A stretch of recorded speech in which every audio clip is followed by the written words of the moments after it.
Chapter 723. It really was the war god. Suhi was truly excited. The true men of the grasslands all worshipped heroes. Without a doubt, the war god who could defeat the Walla's leader, Yeshen, naturally belonged to the category of heroes. In the past, they had only heard of his name. Now that they had finally seen him in person, how could they not be excited? Not to mention, the war god was now the commander of the mercenaries. He could even decide the life and death of many of them. Of course, what made Suhi even more excited was that this person actually came to her in person, and he just wanted to recruit her. At that moment, he felt that he was extremely valued. That feeling was very good and made him feel very comfortable. Haralyuo was also frightened by the war god's name. But soon his eyes shone with excitement. This was the war god. Someone who even Yeshen was afraid of. If he could capture this person and give him to Yeshen, he would definitely be able to exchange for a lot of good things. At that time, wouldn't he gain both fame and fortune? His faction would also have a great opportunity to develop. He would also be regarded as a hero by the grasslands warriors. Thinking about the various benefits he could obtain, Haralyuo couldn't suppress the excitement in his heart. He shouted at the executioners in the tent. "What are you all standing there for? Hurry up and capture him. This is a great contribution." His voice was shouted out, and the crowd of executioners were also moved. But no one moved. Instead, they all looked at Suhi.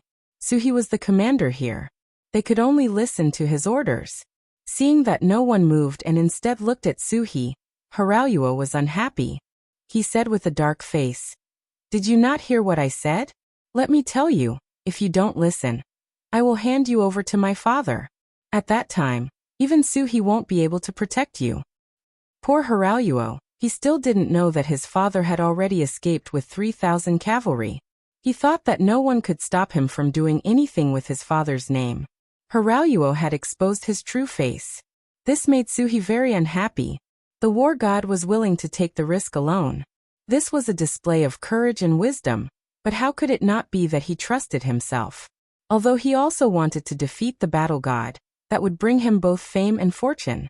However, if he wanted to defeat them, he would have to defeat them fair and square on the battlefield. He would not have to resort to petty tricks and use the other party's trust to make a move. If he did that, he would not be a hero. In fact, he would be worse than a coward. That's enough. Suddenly, Suhi roared and stopped Haralyuo's shouting. He then cupped his fists and said to Yang Chendong, "So it's the battle god. Sorry for the disrespect." Hehe.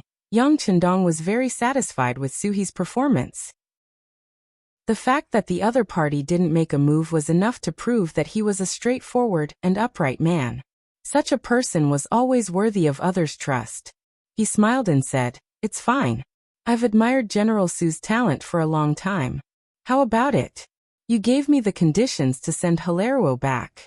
Not only did I send him back, but I also appeared here personally. Does this count as showing enough sincerity?" He took the opportunity to state his purpose. These words caused Suhi's face to turn red. If he had only wanted to test the sincerity of the mercenaries before, the other party's performance was too good. It was so good that he had nothing to say. As a man, once a promise is made, even 4 horses cannot go back on it. Suhi was moved by Yang Chendong's sincerity. He immediately cupped his fists and said, "Battle god, I Suhi, am very difficult to convince others, but I truly submit to you. From now on, Suhi is willing to serve by your side. Please accept me." As he spoke, he knelt on the ground. Suhi finally lowered his head. "Haha, good. Yang Chendong was naturally overjoyed. He laughed and took a few steps forward. He came in front of Suhi and reached out to help him up. Then the monarch and minister looked at each other and smiled. Everything was understood without words. Suhi expressed his intention to surrender. This scared Haralyuo. Instead of his overbearing attitude, he stood obediently at the side like a cat. When he noticed Yang Chendong's gaze, he even tried his best to squeeze out a smile. He didn't even think about how he wanted to kill Yang Chendong just now. Yang Chendong did not even spare him a second glance. Such a person was not worthy of his attention. Yang Chendong did not even spare him a second glance. If it wasn't for the fact that he wanted Suhi to join the mercenaries, this person would have died countless times. Yang Chendong could ignore Hilaruo, but Suhi couldn't. With the intention of returning the favor, he first glanced at Haraluaku, then at Yang Chendong and said, "War God, this subordinate has a presumptuous request, but I don't know if I can say it." "There's no harm in saying it," Yang Chendong said very generously. "This subordinate wants to send Hilaruo away. If other Tatar cavalry are willing to follow, please don't stop them. As for the rest, this subordinate will try my best to persuade them to work for the mercenaries. Please allow it." This was equivalent to the last condition. It was also Suhi's end to some things. Since he had already done so many things, there was no harm in doing one more. Yang Chendong immediately nodded and said, "Okay, I promise you." "Thank you, War God." Suhi's attitude was already very respectful. After he finally made his choice, he relaxed a lot. In front of the big tent, more than 100 black-clad cavalry rode on horses. They wore black iron masks so people couldn't see their expressions at all. However, a solemn murderous aura leaked out uncontrollably. The Tatar cavalry who wanted to watch could only watch from afar. Time passed by minute by minute. The sixth young master still hadn't come out. Fortunately, there were no sounds of fighting coming out of the big tent. But before there was a result, all the black-clad cavalry maintained their best state. They looked like they would pull out their swords and open fire once the order was given. In fact, they didn't just pull out their swords. Therefore, the black-clad cavalry carried a Type 95 on their back. Everyone's body was full of magazines. Even the quiver was full of grenades. This was just in case. Just when the tension was so high that a random sound could lead to a chaotic battle, the curtain of the big tent was finally lifted from the inside. Yang Chendong, wearing a red cloak, strode out. Beside Yang Chendong were Beta Persei, Chiovi, and the others. Compared to when he went in, there was one more person beside him, Suhi. It could be seen that the other party intentionally stood behind Yang Chendong. And he even showed a very respectful look. After walking out, Yang Chendong first nodded lightly to Dao Xiao and the other guards to show that he was fine. Then he turned to look at Suhi and said, "You may begin." "Yes." Suhi cupped his fists and answered. Then he strode away from Yang Chendong's side and walked to a place about 10 meters away from the big tent. Then he jumped onto a warhorse and shouted from above, "Everyone pay attention. Gather here. This general has an important matter to announce." At this time, the Tatar camp had experienced a few battles. After sending away all the wounded and a portion of people who had chosen to surrender, there were still about 7,000 people in the camp. With so many people gathered together, the momentum was still very great. Fortunately, they were worthy of being called an elite army. Even when they gathered, they were very orderly. No one panicked. Everyone stood in an orderly manner, either close or far away. However, their eyes were all on Suhi, waiting for the general's next order. After about the time it took for an incense stick to burn, the camp was once again safe. There were already very few people who continued to walk around. Suhi's shout finally rang out, and that resounding voice also reached the ears of every soldier. "I am Suhi. I have already made the decision to surrender and join the mercenary army. Brothers, if you believe in me, then please join me for a brand new beginning." The crowd was silent at first, but then there was a deafening shout. It was clear that this decision was very popular with the soldiers. Many people were already moved, but because there were still many people who had not made a choice, they could not force themselves to stand out. Thus they endured it. Now that even the general had decided to surrender to the mercenary army, they finally had nothing to worry about. The shouts came one after another, and it took a while for them to gradually calm down. Suhi's voice continued to ring out. "Young Master Haruo has already been sent back. If anyone is willing to follow young master, I will not stop or oppose. You can leave with him. Those who do not wish to join the mercenary army can also leave with young master first. When you feel that it is safe or the time is ripe, you can leave on your own. From now on, everyone will go their separate ways. However, if one day we meet on the battlefield, we will definitely not be lenient. I hope that everyone can understand, and I also hope that those who leave will take care of themselves." He had given everyone another choice. He had spoken very gently at the beginning, but at the end, he had said such a sentence, which was full of threat. When these words entered the ears of the army, it indeed caused the faces of those who had ulterior motives to tighten. They had no choice but to think about it. If they really left, where would they go in the future? Moreover, the strength of the mercenary army was so strong. If they were to become enemies, would they be able to win? To put it simply, would they have a chance to survive? Yang Chendong heard Su He's words and laughed in his heart. This person really did have some tricks up his sleeve. It was clearly a threat, but he used such a method to make it seem as if he was thinking for everyone. This was indeed a talent. At this point, Yang Chendong was no longer worried about the choice of the Tatar cavalry. With Su He, this powerful general, he would definitely be satisfied with the result. In order to not create pressure for the other party, and be able to do things freely, Yang Chendong left with more than 100 black-armored cavalry. Chapter 724. Not long after Yang Chendong left, Har also left the Tatar camp. Nearly 1,000 Tatar cavalrymen left with him. About 200 of them had received Lord Agar Dorj's kindness, and they were following the young master to repay his kindness. As for the rest, they did not want to join the Han army, or they were simply tired of war. Su He kept his word and did not make things difficult for them. Instead, he allowed them to take their war horses and weapons and leave the camp. However, if one day these people could not continue and wanted to return, they would have to start all over again. A day later, Su He brought about 6,000 Tatar cavalrymen and joined the mercenary army. At this point, the battle had come to an end. After several bloody battles, 8,000 of the 45,000 Tatar cavalrymen were killed, and nearly 20,000 were wounded. Nearly 7,000 managed to escape, and in the end, more than 10,000 were captured or surrendered. On the other hand, the mercenary army had about 2,500 people who died or were seriously injured and could not return to the army. There were still more than 2,000 lightly wounded soldiers left behind. This was a great victory for them, no matter how one looked at it. Yang Chendong did not go back on his word, and allowed his 4 regiments to replenish the soldiers from the captives and surrendered soldiers. After this was done, he selected some elite soldiers from the remaining Tatar cavalrymen to form a new Tatar cavalry regiment. The regiment commander was Su He, and the number of soldiers was the same as the Nuzan cavalry regiment, 3,000.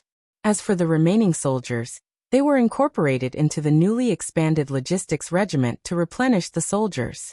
First city. News of the battle outside continued to pour into the city. The biggest change was that one could see captured Tatar cavalrymen and injured Tatar cavalrymen being sent into the city almost every day.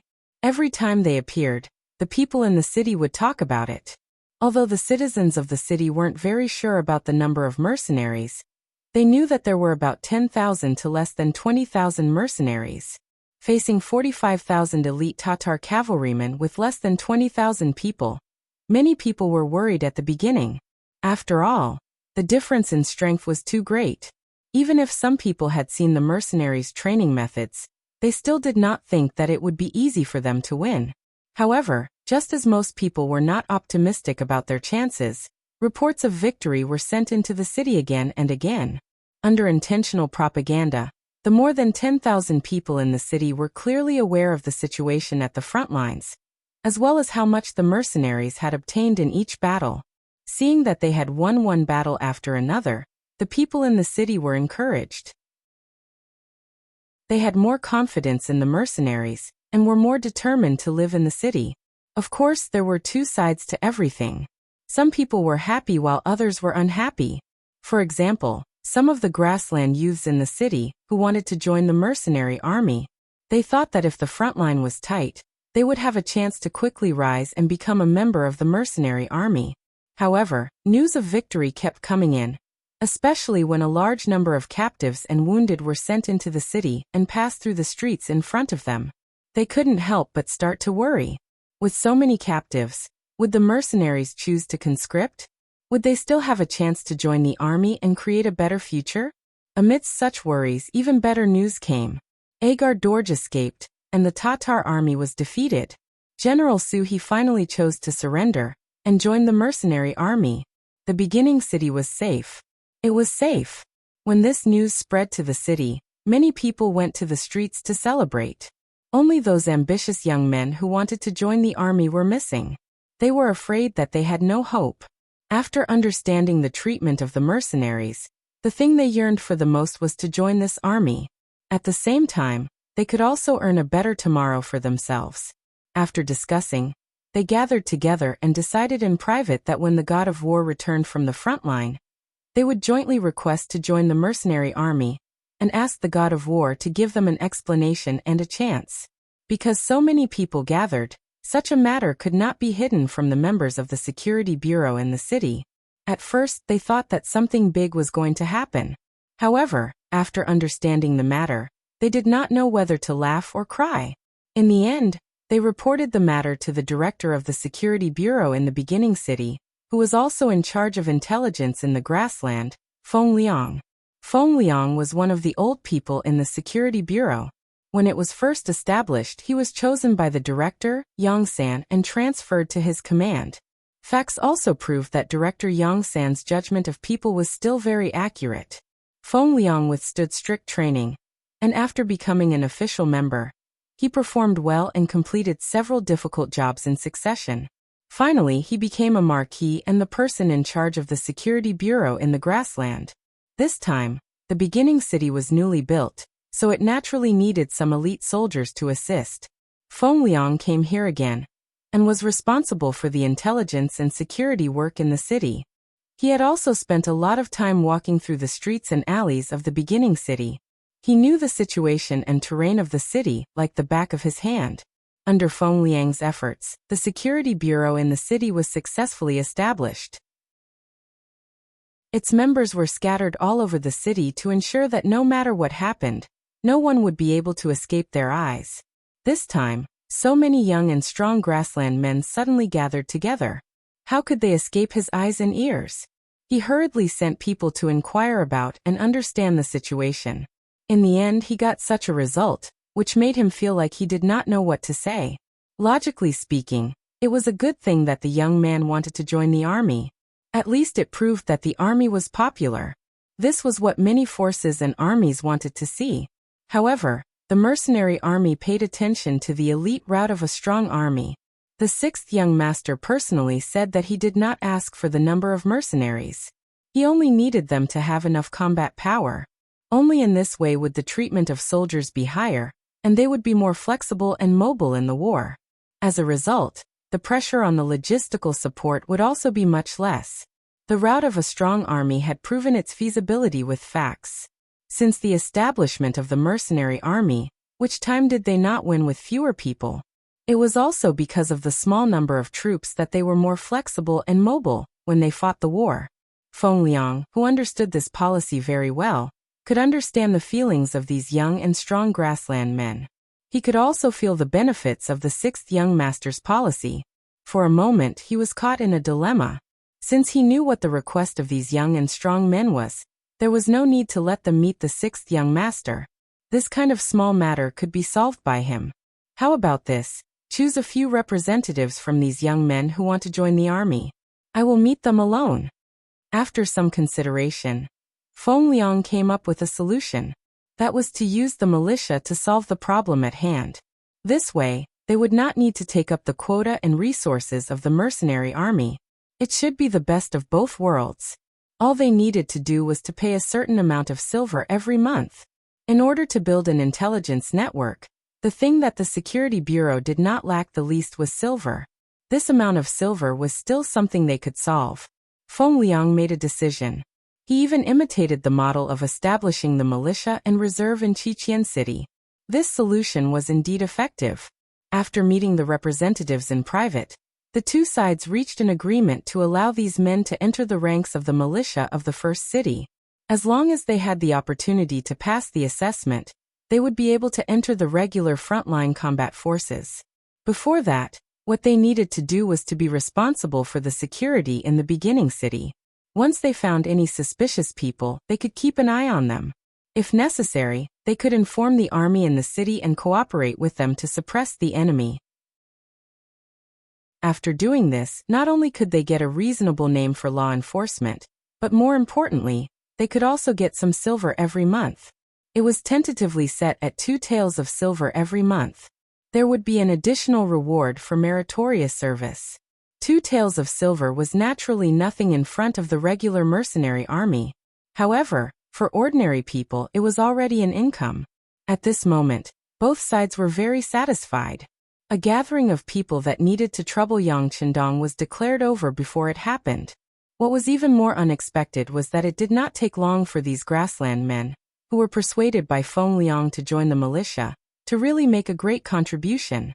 Yang Chendong, who had safely returned to the city, did not know about everything that Feng Liang had done in private. However, these things would be formed into a secret document and sent to him for review. However, no one knew whether he would value it or not. For example, Yang Chendong did not pay attention to the matter reported by Feng Liang. Instead, he focused on the eastern area of the beginning city. The scouts had sent back news that the 3 divisions of the Lungfeng division were already on their way to transport the goods from Qiqian City that had just been received from Seatown. They would be able to rush back to the beginning city in at most 2 days. The previous battle was just to establish his prestige and to stabilize his foothold. Now it seemed that everything was going smoothly. After this battle, not only did he show his prestige, but he also strengthened the army. This also gave Yang Chendong more confidence. Whether it was to defend the city or to fight, he also had more choices. However, if one wanted to conquer a place, war was only one of the methods. Another important method was economic occupation. As long as one controlled the economy of a place, it was equivalent to controlling its artery. Only then would one's influence be more far-reaching, and one would be more powerful. Among the goods transported by the 3 divisions of the Lungfeng division, there were many goods that were hard currencies. This was also a good opportunity to strengthen the economic strength of the beginning city again. This was also something that Yang Chendong valued very much. Therefore, on the morning of the 3rd day, when the 3 divisions of the Lungfeng division escorted more than 500 carriages and appeared outside the city, he personally went up to greet them. While thanking them for their hard work, he also listened to the work reports from Division Commander Wu Sheng and Political Commissar Chen Bo. Chapter 725. Ever since they left the first city and headed to the new Ergon city, they had openly raised the banner of the mercenary army. At the same time, they attracted the attention of the Baiming guards. Then, at the downstream of the Songhua River, outside the Jianzhou left guard, they had a big battle with the 3,000 cavalrymen of the Baiming guards, and won a great victory. They had made a great contribution in this battle. And because of this, they gained the name of the mercenary army. The Baiming guards became more honest, and a logistics route that belonged to the mercenary army was opened up. On the way back from Seatown to pick up the goods, there were no more Ming army soldiers to make things difficult for them. There were only some scouts following them from afar, inquiring about their situation. Good. Hearing that he had established his prestige with just one battle, Yang Chendong was naturally satisfied. The Ming army was mostly made up of Han people. This was his route. If he could avoid hurting them, it would be best not to hurt them. As long as the other party was honest, he did not mind creating a peaceful border for them. As for who wanted to attack the Han people, he would take care of it. Of course, if the Ming army was smart, things would naturally develop normally. If they wanted to make things difficult for the mercenaries, he would not introduce them to teach them a lesson. He would let them know who they could not afford to offend, and who they could not have any ideas about. The 3 divisions of Lungfeng had returned. They escorted more than 500 carriages of various sizes, and a large number of goods. Since these were things that Yang Chendong needed, Crimson City would naturally provide them with all their strength. There were food, drinks, clothes, and all kinds of things. It could be said that they had everything. Not only did they bring a lot of goods this time, it was enough to make the first city a commercial city on the grasslands. At the same time, there was also a talent who came with the army. His surname was Yu and his name was Mian. His father was the first city lord of Crimson City, Lord Yu Qian. Yu Mian had a reputation in history, and his abilities were not ordinary. It was just that Yang Chendong did not appear, and in the end Yu Qian ended up being beheaded. As his son, It was natural that he would not have a good ending. Now things were different. Yu Qian was under the protection of Yang Qindong, and he had even handed over the management of such an important headquarter city to him. Naturally, his son would be able to do things much more smoothly.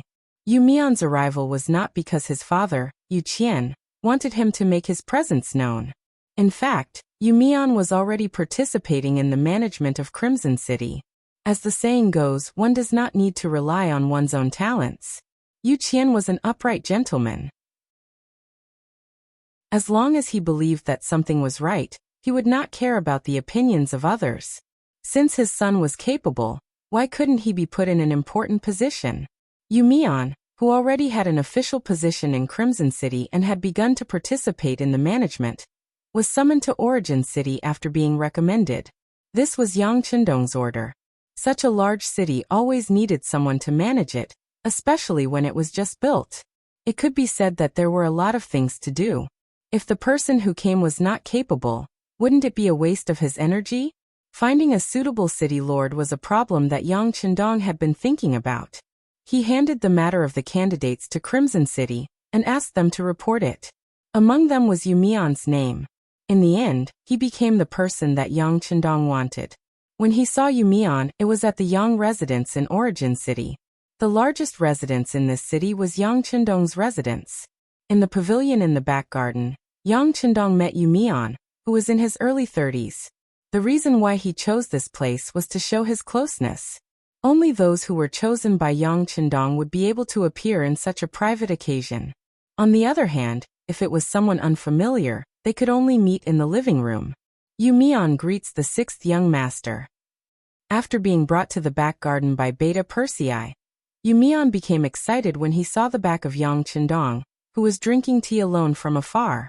He was still far away, but he had already bowed respectfully. "Haha, come have a seat." Yang Qindong laughed without even turning his head. Then he waved his hand and greeted Yu Mian casually. The more casual he was with you, the more he expressed his trust in you. Yu Mian naturally walked to Yang Qindong's side with a look of fear and trepidation. Then he nervously and carefully sat on the empty chair opposite him. One shouldn't think that Yu Mian's performance was exaggerated. But for those who lived in Crimson City, there was no one who didn't know Yang Qindong and the sixth young master. For example, Yu Qian was the first to be kidnapped, so he naturally had a conflict in his heart. Coupled with his feelings for the great Ming Dynasty, it was basically impossible for him to work for other forces. Fortunately, Yang Qindong had never forced him. Otherwise, given Yu Qian's unyielding character, it would not be strange for him to commit suicide. He seemed to know what kind of person Yu Qian was, what kind of nature he had, and what kind of character he had. From the beginning, Yang Qindong did not intend to use force.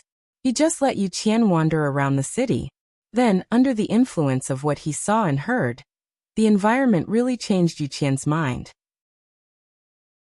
When he saw that Yang Qindong really wanted to change the people's lives, enrich the country and strengthen the people, and even create a dynasty that was more powerful than the Great Ming Dynasty, his thoughts also changed little by little. During the day, he walked on the streets and observed his surroundings. He felt the vitality in Crimson City and the sincere and brilliant smiles on the faces of the people. At night, he tossed and turned in bed, unable to fall asleep. He thought about what kind of impact the development of Crimson City would have on the Great Ming Dynasty, and whether the development of such a city would be good or bad. Rather than saying that Yu Qian was loyal to the emperor of the Great Ming Dynasty, it was better to say that he was loyal to the people of the Great Ming Dynasty. By the same logic, he would help whoever could give the people a better life. After observing for many days, he confirmed that the development of Crimson City was for the good of the people. It could let them live a better life, obtain more respect, and obtain more fairness. He was surprised to find that this was not the life he wanted, the life and world he wanted, the life he had been pursuing all this time. In the end, reality defeated him and changed Yu Qian. He finally decided to use his own ability to do something for the city. Then he was appointed to an important position and became the lord of a city. Facts also proved that he was indeed capable, not only in military matters, but also in the people's lives. After he was given great power, his performance would only improve. Facts further proved that Yang Chendong was right to put Yu Qian in an important position. Under his guidance, Crimson City entered an era of rapid development. With Yang Chendong's help in various aspects, it quickly became the largest city in the Yang Dynasty. It created countless wealth for the development of the entire Yang Dynasty and laid a solid foundation. Yu Qian was contributing to the development of Crimson City. Of course, his family was duty-bound as well. At this time, Yu Mian also became an official and became a capable subordinate under his father. He was a capable assistant. His performance was also remarkable. In the end, he came to the first city and became the person personally appointed by Yang Chendong. At this time, Yu Mian sighed with emotion about his experience. He could also feel the great responsibility on his shoulders. He had even begun to outline the future development plan of the first city in his heart. He was thinking that he must build the first city into the second Crimson City and continue its glory. Compared to Yu Mian's nervousness and excitement, Yang Chendong was very calm. He did not talk about business right away. Instead, he casually asked about the matters in Crimson City, especially if the higher-ups and officials could fulfill their duties. Yu Mian, don't be nervous. Just say whatever you want to say. You also know that I'm not in Crimson City all year round, so I don't know much about it. And where there are people, there will be fights. I know this better than you. If you say that your father is the city lord, no one will object to what he says and does. Then I don't believe it. With a smile on his face, Yang Chendong directly sealed off the path of retreat, as if saying, I can see that your father is an honest man, so I hope that you're also an honest man. If there's anything you want to say, then say it to me. Originally, he wanted to sing praises for Crimson City, but suddenly, after Yang Chendong said this, Yu Mian knew that he could hold back those words in his stomach. But at the same time, he was very happy that the sixth young master was so considerate of him. Such a person was worthy of others' loyalty. He didn't answer immediately. Instead, he thought for a while before saying, Sixth young master, just as you said, there will be fights where there are people. The higher-ups in Crimson City are indeed not a tight group. There are some people who have doubts about my father's decisions. But all in all, this is just a difference in opinion and a desire for power. At least up to now, no one has caused any major trouble.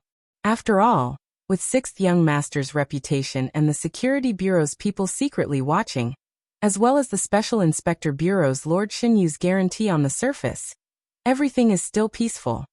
Yu Mian was being careful and polite, and what he reported was all good news. However, Yang Chendong was not an ordinary person. He could still hear the hidden meaning in his words. Even if everything was peaceful now, it was unknown what would happen in the future. What's going on? Tell me the details. This time, Yang Chendong had already put away his smile, and his expression became much more serious. If he didn't do this, he was afraid that it wouldn't be enough to make Yu Mian tell the truth. It's fine. Yu Mian seemed to want to say something, but in the end, he shut his mouth. And this had already angered Yang Chendong. Then, all right, you can rest for now. In a few days, there will be a carriage that will go to Sea Town to pick up supplies. You can go back to Crimson City with the carriage. After saying this, Yang Chendong slowly stood up. Since Yu Mian didn't want to tell him the truth, he would let him go back.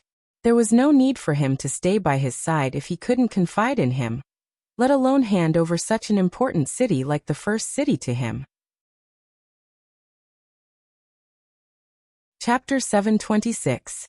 He actually asked him to go back. This was obviously a sign of anger. Yu Mian was frightened at this moment. When he came, many people's eyes were red with jealousy. His father had high hopes for him, hoping that he would be able to gain a foothold in the origin city and create a glory similar to the Crimson City. Even when he left, he patted his chest and almost made a military order. It could be said that his family had given him too much hope for his arrival. But now he was actually going to return empty-handed. One could imagine what would happen if he didn't do anything and went back with his tail between his legs. At that time, not to mention himself, even his father would be implicated. Then he would become the true sinner of the Yu family. The consequences would be unimaginable and unimaginable. Yu Mian waited for Yang Chendong to leave the pavilion. Just as he was about to leave, he suddenly shouted, "Sixth young master, please wait a moment." Stopping in his tracks, Yang Chendong turned around. "What is it? Do you have something to tell me?" "Yes, yes." This time, Yu Mian lowered his head. Regardless of whether he was willing or not, he had no choice now. "Then speak." Yang Chendong's expression was calm. "Yes, sixth young master. With the continuous development of Crimson City, there are indeed some people who have become restless and dissatisfied. The most representative of them is Yang Taizhu. This is not his real name. It is a name he changed after coming to Crimson City. His father thinks that this name is more resounding and is in line with our original intention of conquering the world with martial arts. And his father is Crimson City's Minister of Foreign Affairs, Yang Shan." Since he had already spoken, there was no way out for Yu Mian. Thus, he revealed everything he knew about the situation. Yang Taizhu is a very decisive person. He also has some tricks up his sleeves. Relying on the fact that he is Minister Yang's son, he bullies the good and oppresses the good. Many people who have money and power without any background have been oppressed by him.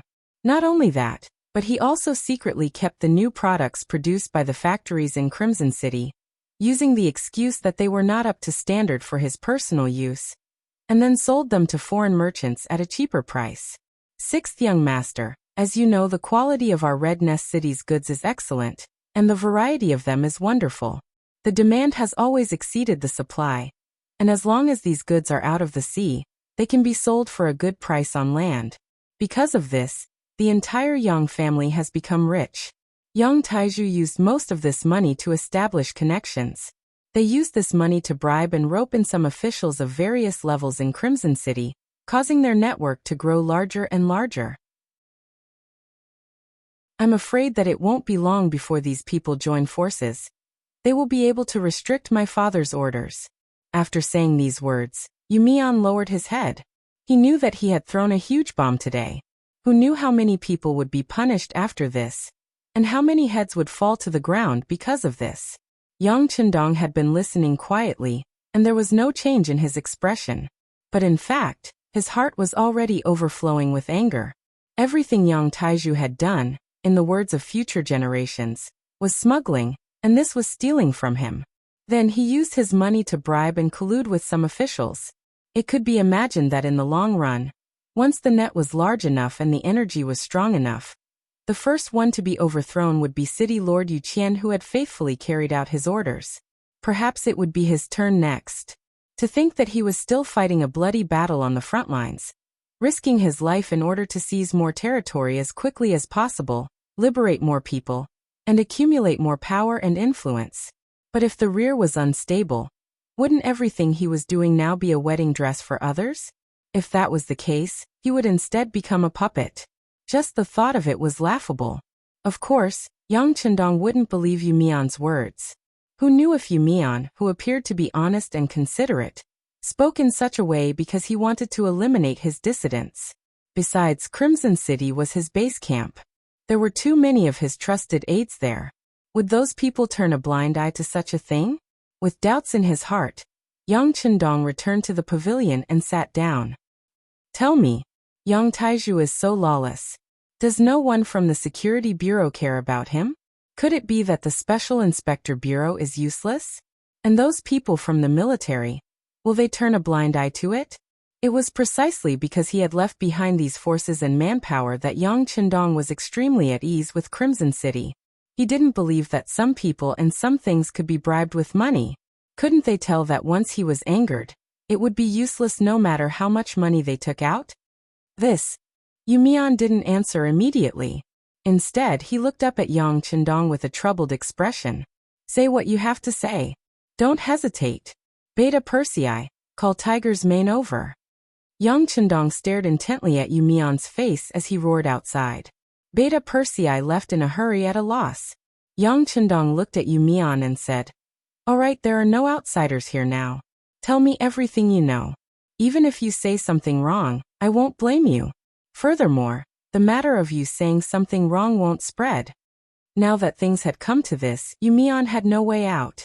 At that moment, he seemed to have made a decision as he said, "Yes, sixth young master.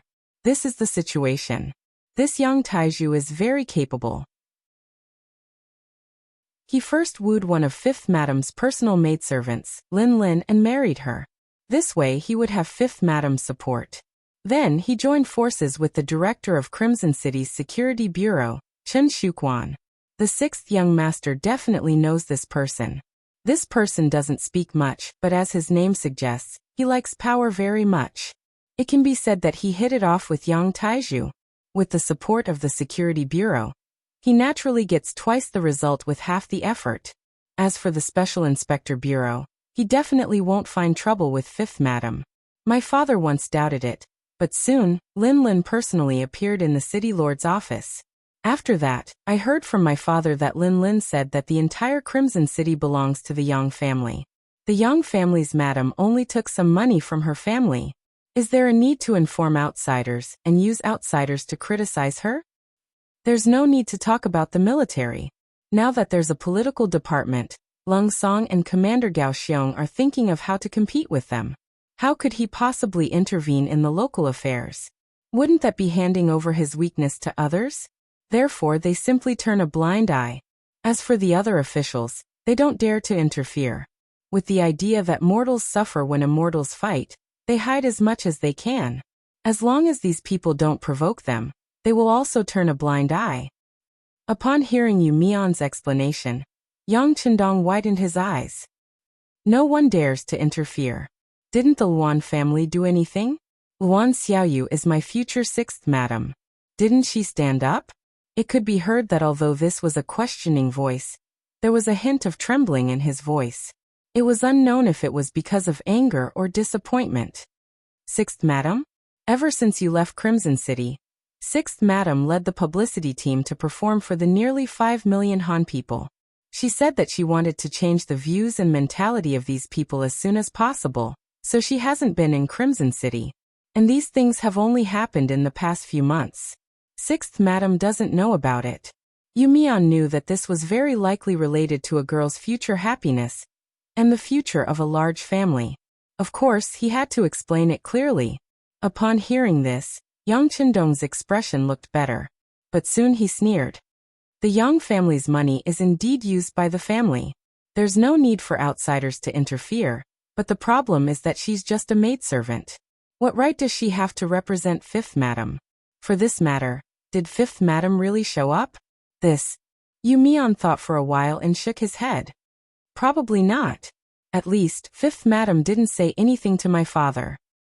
Then this Lin Lin acted on her own accord. But Fifth Madam didn't use people to investigate. She is also responsible, Yang Chendong said. This was equivalent to settling the matter. He really didn't expect that such a thing would happen in Crimson City. If not for the fact that he happened to talk to Yu Mian today and discovered some clues, he was afraid that this matter would only get bigger and bigger, and one day, it would become an unsolvable problem. It seems that some people are used to living a peaceful life. They have forgotten what it's like to lick blood on the blade. If that's the case, then don't blame me for being heartless. After speaking, Yang Chendong raised his hand and slammed down on the stone table in the pavilion. Boom. A thunderous sound suddenly rose. After Yang Chendong's anger soared to the sky and he used his qi, the stone table actually cracked and fell to the ground with a loud bang. Tiger's Mane and Beta Persei, who had just entered the courtyard, saw this scene clearly. Young master. Both of them cried out in surprise and then ran over in big strides. After all, Yang Chendong was still made of flesh and blood. When he slammed down, his hand was bleeding. Tiger's Mane and Beta Persei cried out in pain and shock. They hurriedly shouted outside and arranged for the military doctor to bandage the wound. At the same time, both of them looked at Yu Mian angrily. Don't blame Yu Mian. It has nothing to do with him. Since you're here, listen to what Yu Mian has to say. Tell me your thoughts later. Yang Chendong's voice was very calm. He then waved his hand and went to find the military doctor, including his wound. Yang Chendong didn't doubt Yu Mian's words because some things could be found out after an investigation. If he was lying, then even his father, Yu Qian, couldn't protect him for framing Fifth Madam. After leaving the courtyard and finding the military doctor, Yang Chendong returned to the backyard after bandaging his hand. He saw Tiger's Mane and Beta Persei standing there with flushed faces. Beside them was Yumian, who was trembling with fear. He lowered his head and didn't even dare to breathe loudly. Chapter 727. Are you trying to scare Yumian? Let me tell you, this has nothing to do with him. He is the hero. Needless to say, Yang Chendong knew that the two of them must have gotten angry in front of Yumian.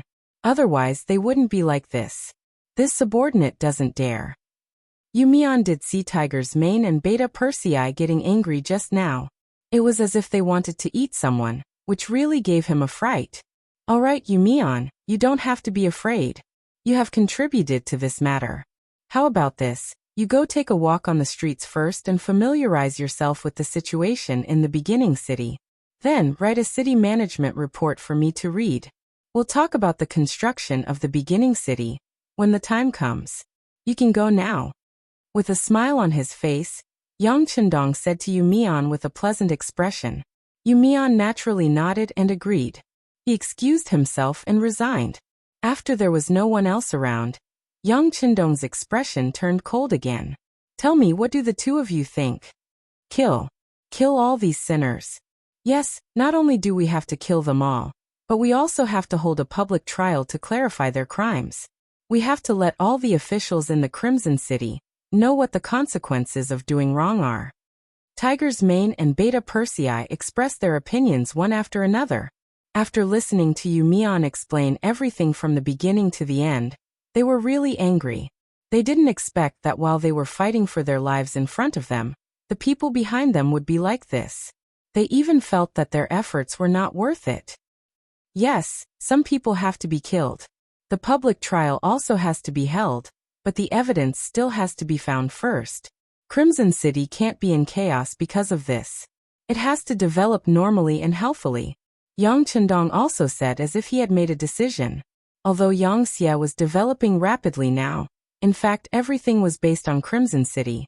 For example, the two provinces of Vietnam and Laos, the development of the beginning city, the expansion of the army, and the improvement of combat power all required a lot of money as a foundation.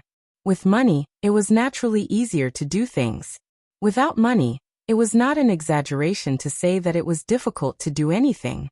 For the development of Crimson City, Yang Chendong put in a lot of effort.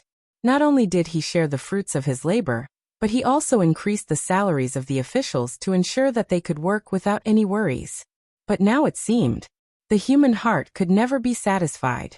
He originally thought that everyone would be fine, but since there were still problems, he had no choice but to change his strategy. And this was the result of these people asking for it. It seems that I have to rectify my work style. Check it out and immediately send a message to Yang-san. Directly ask him what he does as the chief of security, and whether he still wants to work. If he doesn't want to work anymore, arrange for him to go to Crimson City to farm. Don't say that I didn't take care of him. Give him 50 mu of land, which is enough for his family to retire now and in the future. Then send a message to Yang Wu. Scold him and ask him to cooperate with Yang San's next work. Send a message to the first madam. Ask her to lecture the fifth madam. Tell her that when I'm not around, she has to take care of the maids under her. Send a message to Shin Yu. Scold him. As a person in his position, he has to do his job. If he can't do it, then he should just resign. Send a message to Luan Xiaoyu. With her as the leader, let them carry out a rectification operation, including the military. Yang Chendong issued a series of orders. Tiger's Mane and Beta Persei's expressions also became extremely solemn. They knew that this time the sixth young master was really angry. He was so angry that he wanted to reshuffle the cards in Crimson City. The orders were issued one by one. The two of them were afraid of forgetting something, so they had already taken out a pen and paper and began to write it down. Not long after, the two of them turned around and went straight to the telegraph room. It could be imagined that there would be a lot of work to be done. After arranging everything, Yang Chendong became relaxed. He walked towards the military supplies that were delivered. This time, there were a lot of commercial goods. He wanted to carry out commercial activities in the first city, So he also wanted to build a commercial street here. Reality told him that he couldn't put all his eggs in one basket. He still had to make multiple preparations. It would be best if the city below could be self-sufficient. In this way, even if there was a problem in one of the links, it would not affect the overall situation. In the following time, Yang Chendong found Yumian. The two of them began to walk through the streets and alleys to plan the future construction of the first city. At this time, several fast boats were heading towards Crimson City from the sea. In the cabin, Yang San, who had a fierce face, was among them. Ever since he received the telegram, he rushed to the nearby dock from the Great Ming Dynasty. Along the way, he had a gloomy face. The fast boat that belonged to the Security Bureau had already been arranged. After he boarded the boat, he went straight to Crimson City. The telegram was in Yang San's hands. He had already read it countless times. However, every time he read it, his heart would ache. Especially when he saw that he was given 50 mu of land to retire in, he felt a burst of shame. With his indestructible brotherly relationship with Tigers Mane and Beta Persei, he sent several telegrams back and finally figured out what had happened. He also finally knew why the sixth young master was so angry. Chun Shuquan, you've caused me a lot of trouble. Next, you'll never be able to make a comeback. Sitting in the cabin, Yang Sen said fiercely in his heart. The work of the Security Bureau had always been very effective. Because of this, he had received countless praises from the sixth young master. After a long time, he was a little numb. He even had the idea that the work of the Security Bureau was very easy to do. No matter who was arranged to take up the post, there shouldn't be any problems. Yang San was careless, or rather, he was blinded by victory. He really didn't think about it. The Security Bureau's achievements today were naturally inseparable from their efforts. However, the more important reason was that Yang Chendong had invested a lot of money in this. The money that the Security Bureau spent in a year alone was more than the annual national taxes of Beiming or Southern Ming. This was still referring to the current situation. The territory wasn't that big, and there weren't many areas that needed to be controlled. As it continued to develop, this money would only be spent more and more. It was precisely with this money as a guarantee that the Security Bureau could get more information and information. It was hateful that Yang Sen hadn't paid attention to this before, so when he used people again, he didn't pay so much attention to the inspection. For example, Chun Shuquan was also one of the old people when the Security Bureau was first established. His actual ability was very ordinary. It was precisely because he had to be taken care of that he was arranged to be a director in Crimson City. After all, the situation there was the best. As long as he didn't take the initiative to look for trouble, not only was the work easy, it was also easy to achieve results. Yes, the results were out now. Even the sixth young master was alarmed, and he was even scolded because of it. Just based on this, he couldn't tolerate it. Yang San would definitely not show mercy to this kind of person who spoiled the pot of soup with a piece of rat sh*t. After such a big incident, Yang San was almost sent home to be a farmer.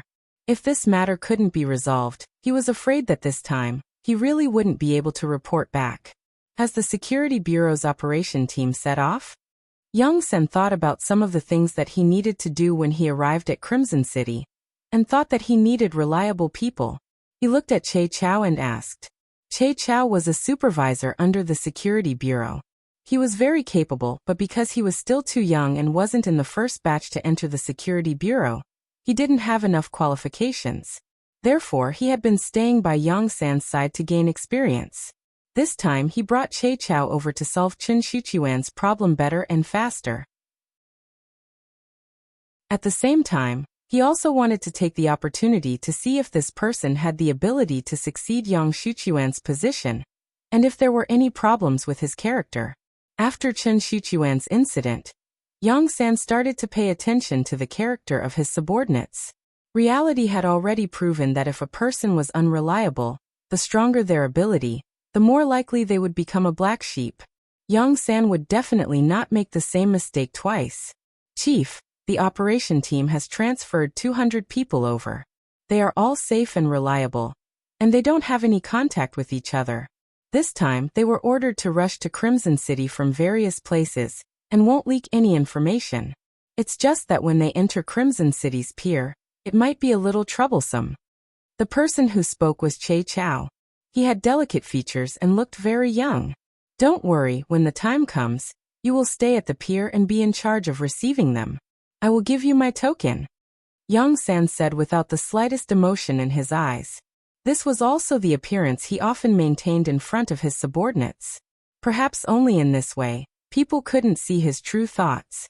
With Yang San's token, entering the strictly guarded Crimson City's pier would naturally be incomparably smooth. Che Chao quickly agreed, and then shut his mouth. Until now, he still didn't know why he suddenly returned to Crimson City, but his intuition told him that there must be some secret mission because if there was a shortage of manpower, there was a security bureau branch in Crimson City, and there were quite a number of people there. However, not informing them seemed to indicate a lot of problems. After Yang Sen asked these questions, he fell back into a state of meditation. He was already planning his every move after entering Crimson City. This time, he didn't want to rely on others. He wanted to personally investigate Chen Shuchuan's problem. If everything was like what the sixth young master said in the telegram, he would solve it according to the family law and cut off this malignant tumor of the Security Bureau with his own hands. Crimson City. It was still incomparably bustling. Even when the sky was dark, the main streets were already brightly lit. In the Great Ming Dynasty, kerosene lamps were still used, and the palace ministers only used candles. Just this point alone was many times better than before. As the citizens of Crimson City, they were also the first to enjoy the benefits of modern electrical industry. Meanwhile, in a courtyard that was known as the Street of Light, some people were doing shady things. Chapter 728. In a secret room, there were only 2 people sitting inside. There was tea and some snacks on the table. Brother Chen, this time Yu Mian went over there. Who knows what he might say? I have to say that you're still too careful. If you did as I said, you should just kill him. Wouldn't that solve the problem once and for all? A slender, handsome man with extremely thin lips took the lead to speak up. This person was Yang Taiju. With a father like Yang Shan and a good appearance, he was blessed by the heavens. It could be said that the heavens treated him well. As long as he behaved himself, he was destined to have a good life. Unfortunately, his ambition was too big, so big that it was beyond his ability.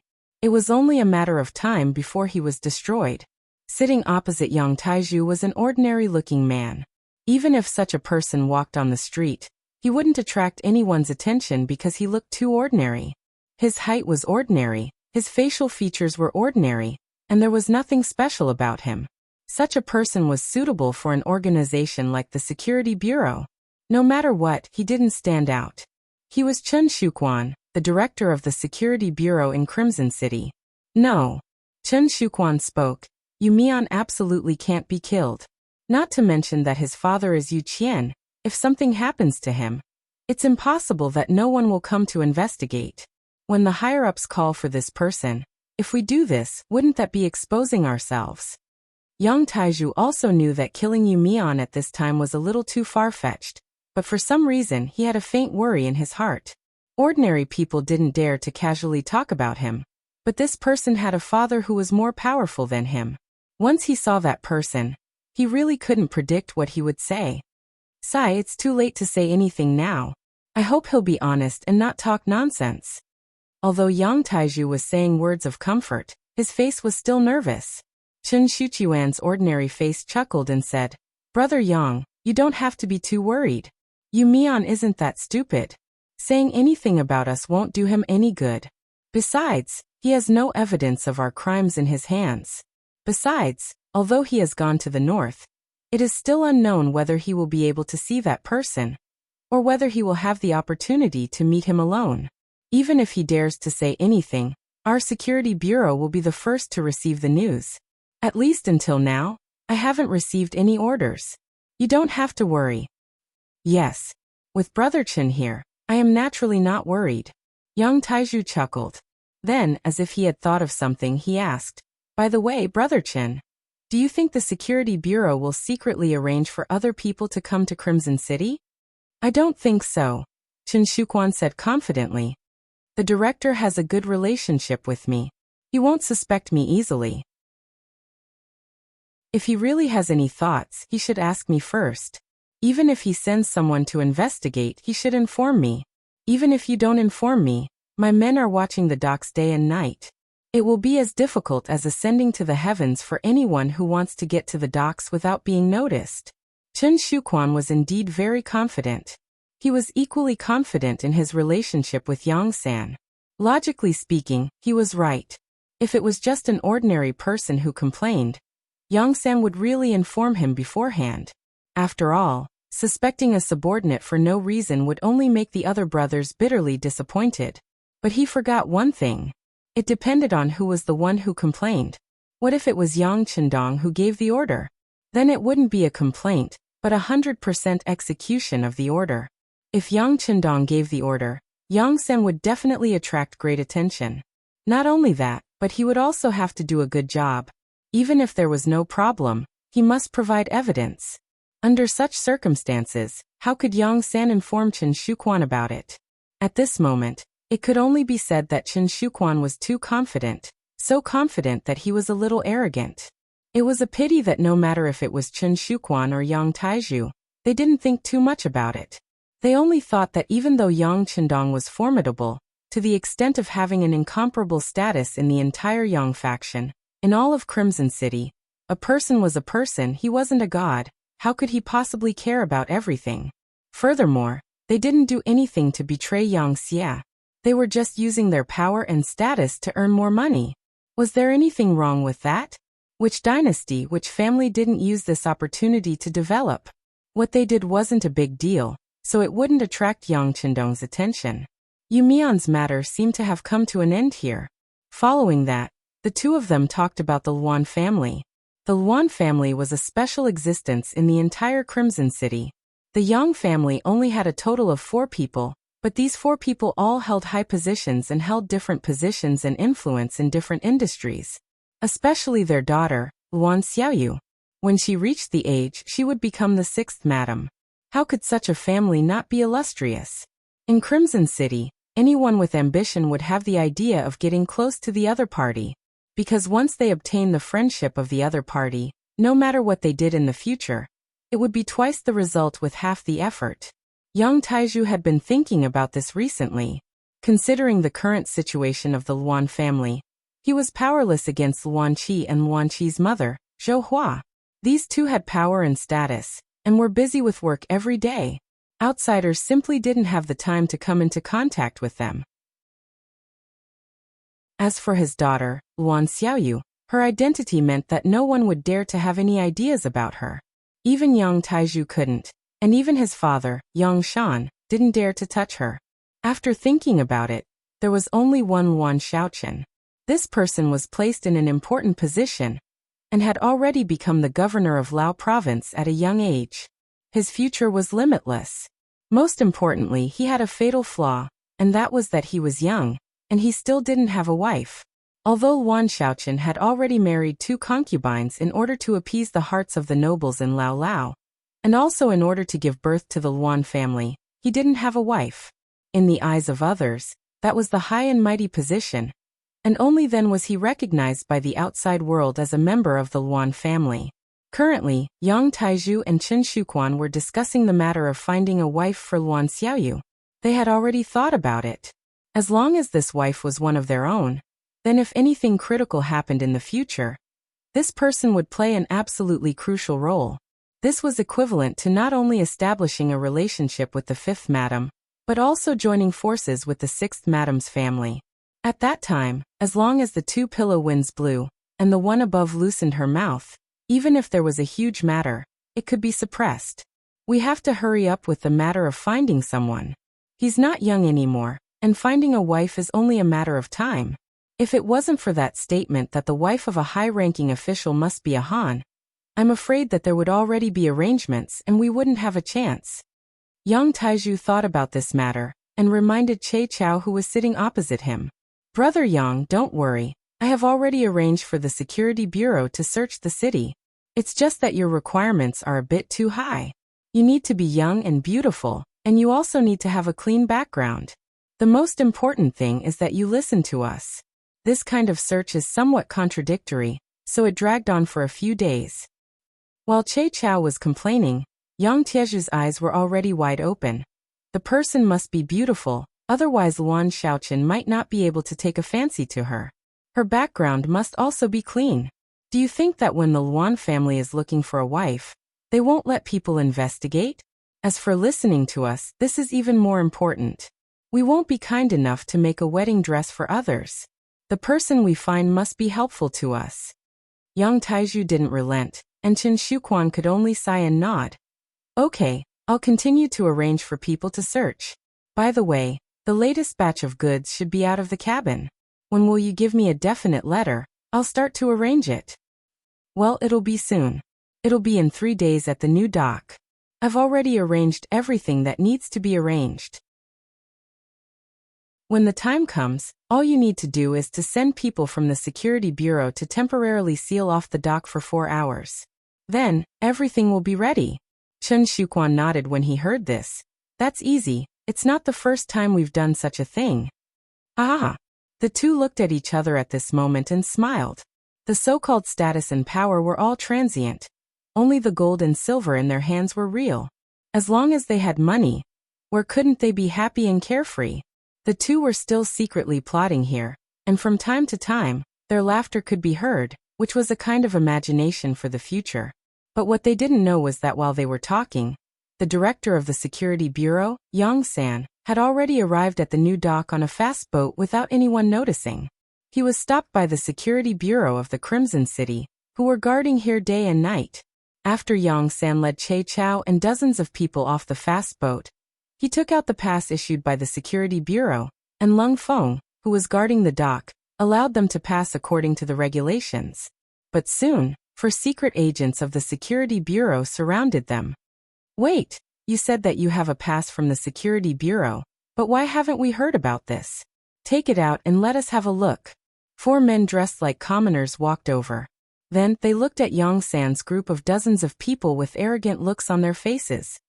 Who do you think you are? Che Chao stepped forward. For a small fry like this, there was no need for the director to come out personally. The people of the security bureau were used to doing whatever they wanted. Suddenly, they saw someone who was more arrogant than them. The 4 of them looked at each other then laughed. Yo, I didn't know that you're so brave. Do you know who we are? Let me tell you, have you heard of the security bureau? You actually want to enter the city under our banner. Then you have to go through us first. Chapter 729. The leader had a smug look on his face. In fact, he was also one of Director Yang Shuchuan's most valued subordinates, Dong Hui. Usually, he was in charge of the entry and exit of the docks. When he said this, he intentionally glanced at Lung Feng, who was on duty. He was basically telling Che Chao and the others that if they didn't want to be captured by Lung Feng, they had to be more obedient. Usually, he would scare others, but this time, he was intimidated by Dong Hui's words. Che Chao smiled but didn't reply. He only turned his head to look at Director Yang San, obviously asking for instructions. Don't make a big deal out of it. Take them down first. Yang San's position meant that he was incomparably decisive when it came to doing things. He really wasn't in the mood to explain anything to a few small fries. As soon as Yang San spoke, the people around him immediately moved. They moved like lightning and restrained 3 of them. Only Dong Hui's skills were not bad. He actually dodged them. After jumping 3 meters away, he suddenly shouted at Lung Feng, who was on duty. Come quickly, there's a spy here. As soon as he shouted, the Lung Feng over there moved. As elites, they had long been paying attention to what was happening here. The appearance of Yang San's group was already very eye-catching. It was difficult for dozens of men not to attract attention wherever they went. However, they had the security bureau's credentials. They belonged to 2 different departments, so they had no choice but to let them go. When they saw Dong Hui, who was also from the security bureau, stop them, they thought that it was indeed an internal matter of the security bureau, so they didn't care. However, Dong Hui's sudden shout made them feel that something was wrong, so they swarmed over. The entire squad of Lung Feng only had a few seconds to pull out their guns. then surrounded Yang San and the others. Put your hands on your heads and squat down. Tell us your true identities, or we'll shoot. The black muzzles were fixed on Yang San and the others. Che Chao first stood in front of Yang San, using his body as a human shield, then said, "We're all on the same side, don't misunderstand." "Who's on the same side as you? You keep saying that you're from the Security Bureau, but why didn't we receive any orders? You want to play the role of a spy from the Security Bureau? Your performance is still lacking." Dong Hui jumped out, accusing Che Chao and the others of having a problem with their identities. Che Chao's identity was known to many of the Lung Feng patrolling the area, who often appeared at the docks. Now that he said this, of course everyone believed him and not Yang San and the others. Che Chao's group, Dong Hui's accusation. Everyone had their own opinions. If this continued, the situation would only get worse. Seeing that the situation was about to get out of control, Yang San finally stood up and said, "All of you shut up." As Yang San spoke, he took out an officer's certificate and handed it to a Class 1 sergeant, Lung Feng. "This is my certificate. It's enough to prove my identity. If you still don't believe me, send someone to the palace with this and find Yang Wu. He will verify everything. Lung of Lung Feng's is Lung, the Lung's is SSS, it's..." Seeing that it was a green military ID, squad leader Lung Feng took it without any hesitation. He opened it and saw the words Yang San, Director of the Security Bureau, Senior Colonel written on it. The rank of Colonel was also the highest in the mercenary army at that time. Other than Yang Qindong, the 1st Division Commander of the Army, Lung Song, and the 1st Division Commander of the Navy, Gao Xiong, were only at the same rank. However, a senior colonel had appeared in front of him. Lung Feng's expression changed as he looked at Yang San. Speaking of which, if Yang San's military certificate showed that he was a major, or even a lieutenant colonel, it wouldn't have aroused Lung Feng's suspicions. However, the senior colonel was too eye-catching. It gave people a surreal feeling. If that's the case, I'll need to send someone to the palace with this document. I hope you can understand. Class Monitor Lung Feng didn't dare to make a decision at the moment, so he decided to do as the other party said. After all, he knew Yang Wu. Yang Wu would come to the docks to check on things when he had nothing to do. "Sure, but I have a request. No one here is allowed to leave. Also, what happened here must not be spread out before Yang Wu arrives." Yang San nodded. He could understand the other party's actions. They were also doing things according to the rules, but he wouldn't allow others to ruin his big plan. All right. Class Monitor Lung Feng was also very straightforward. After making a promise to Yang San, he sent the vice squad leader out and told him to ride a bicycle to the palace to see Yang Wu Yi. Lung Feng didn't speak to him. Instead, after looking at the document, his attitude changed greatly. In Dong Hui's eyes, all of this gave him a bad feeling. The other party claimed to be from the Security Bureau, but he had never seen them before. Moreover, judging from Lung Feng's attitude towards them, they seemed to be of a very high rank. Could it be that the other party was his superior? When he thought about how the Security Bureau mostly communicated through a single line, such a possibility existed, his expression became somewhat ugly. The mission that Director Chen Shuquan had given him was to watch here and not allow strangers to come ashore. If there were any, he had to report it. For the sake of his duty, he prepared to leave quietly. But just as he took a step forward, Yang San's voice rang out. "You are very smart and know how to see the situation. It's just that you followed the wrong person. If you can turn over a new leaf, you can be considered a promising talent." He didn't think that his actions would be seen by others. At this moment, Dong Hui knew that he couldn't leave, so he could only turn his head and chuckle. Then he stood there and waited.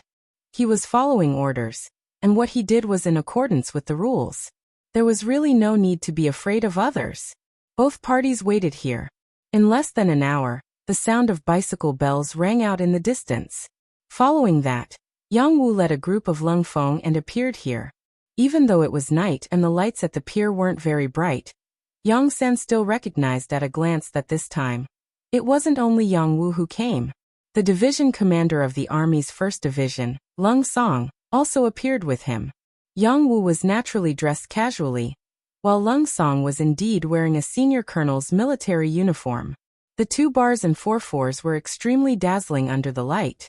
Seeing that the division commander had arrived, the platoon commander at the pier immediately stood at attention and saluted. Lung Song stopped the bicycle and casually bowed to the soldiers of the Lung Fong. He strode over to Yang San with a smile on his face and said, "Chief Yang, why didn't you say anything before coming? This is a surprise attack, isn't it?" Seeing that not only did the division commander know Yang San, but his attitude was also so warm, the platoon commander at the side naturally retreated to the side. At this moment, Dong Hui's expression also turned ugly. It was obvious that he had made a mistake this time. It seemed that not only was the other party one of his men, but his position was also quite high. Yang San returned the military salute to Lung Song, but there was no smile on his face. After the salute he said to Che Chao, "Restrain these 4 people, I want to interrogate them later." After making some simple arrangements, Yang San looked at Lung Song and glanced at Yang Wu. He only said one sentence, "Young master is very angry this time." With just one sentence, Yang Wu, who was incomparably famous in Crimson Nest City, who was called Yang Wu Yi, immediately lowered his head. Just one sentence was enough to show that the young master was dissatisfied with him. As one of the first 5 servants of the Yang family, they were different from the others. Others might have to rely on military merits to be promoted, but their status rose along with Yang Xie's continuous growth. If one had to describe it, they were the same as the eunuchs by the emperor's side. They only needed to serve Yang Chendong well. It could be said that a single sentence determined their future and life. Now that the master was angry, it meant that Yang Wu didn't do his job well. Yang Wu felt very ashamed. Seeing Yang Wu lower his head, Yang San didn't say anything else. Instead, he looked at Lung Song and said, "Young master is also very dissatisfied with your work. Crimson City is Yang Xie's foundation, yet such a big thing happened. You didn't notice it, didn't report it, and didn't solve it. This time you lost points. Yes, I will reflect." Lung Song also lowered his head, looking like he had done something wrong, and was very regretful. Logically speaking, with his position in the military, Lung Song was the 1st Regiment commander of the army, the 1st Division commander of the army. Other than Yang Chendong, very few people could suppress him, not even Yang San. However, the problem was that Yang San came as an imperial envoy to solve the problem. His position was completely different. He came as a representative of the 6th Young Master. What he said was also instructed by the 6th Young Master. Other than admitting his mistake, he could only cooperate. There is no use in reflecting. The young master wants to see results. I hope that you can redeem yourselves and cooperate with my work. If you can't even do this well, I can only report the truth to the young master. When the time comes, if your positions change, don't blame me. Yang San didn't want to have any deep contact with Lung Song. Although the other party was also in a high position, he was very clear about his own identity. He was a servant of the Yang family, one of the young master's people. He only served the young master, and didn't need to care about other people's feelings. Moreover, as the head of the security bureau, if he had too much contact with important members of the military, in the eyes of others, it was inevitable that they would have other thoughts. If that was the case, he couldn't imagine what the result would be. Yang San's official words fell into Lung Song's ears. He didn't even dare to have any thoughts of objecting. Yes, Lung Fong of the army will definitely cooperate. We will definitely cooperate. Very good. That was to lock up Lung Fong in this class first. It's not that they did anything wrong, but this is an important matter. We can't be careless in the slightest. My arrival is still a secret, and definitely can't be spread. Understand? Yang San was satisfied with Lung Song's attitude. He took this opportunity to give his first order after coming ashore. Chapter 730. Understood. Lung Song nodded, then called over an adjutant beside him. He whispered a few words, and someone immediately went to implement this matter. Just as Lung Song finished making the arrangements, Yang San spoke again. From today onwards, the dock will look the same as usual on the surface. but in fact any personnel and goods entering or leaving the dock will need my permission to go out to sea. In order not to alert the enemy, you can make a move at sea. In short, the dock must be safe and sound. This matter will require Division Commander Lung's attention. As for the matters at sea, I will visit Division Commander Gao Xiong and explain it to him. Good. There are no problems on my side. I will personally arrange for people to guard here. Absolutely nothing will happen. Lung Song patted his chest and promised. Thank you for your hard work. Everyone, do what you are supposed to do. Later, write down everything you know about Yang Taizhu and Qin Shuquan on a piece of paper, and have someone send it to me. I want to know more about them. Yang San's businesslike face gave off a huge psychological pressure. After saying this, Yang San turned and walked over to Dong Hui and the other three. After arranging the external affairs, it was time to deal with the internal affairs of the Security Bureau. At this time, Dong Hui was no longer as lively as before. Instead, he had a face full of respect and worship. From Che Chao's mouth, he finally knew who he was facing just now. It was actually the boss of the Security Bureau. This made him excited, but also a little afraid. He was excited because he had worshipped the bureau chief for a long time. Now that he could finally see his idol at such a close distance, his heartbeat had already sped up countless times. He was afraid because he had stopped the other party, and even almost made a move on him. He didn't know what kind of punishment he would receive for doing something wrong. With these feelings of apprehension, Dong Hui knelt on the ground with a plop the moment Yang San strode into the duty room at the side of the dock. At this moment he only had one thought, and that was to do his best to make up for what he had done wrong. Yang San boldly sat down on a chair in the duty room. He looked at Dong Hui, who was kneeling on the floor and didn't even dare to raise his head, and said, I heard that you are Qin Shuquan's trusted aide. Have you ever participated in his matters? He thought that the director would reprimand him for his actions just now, but he didn't expect that the director was talking about something else.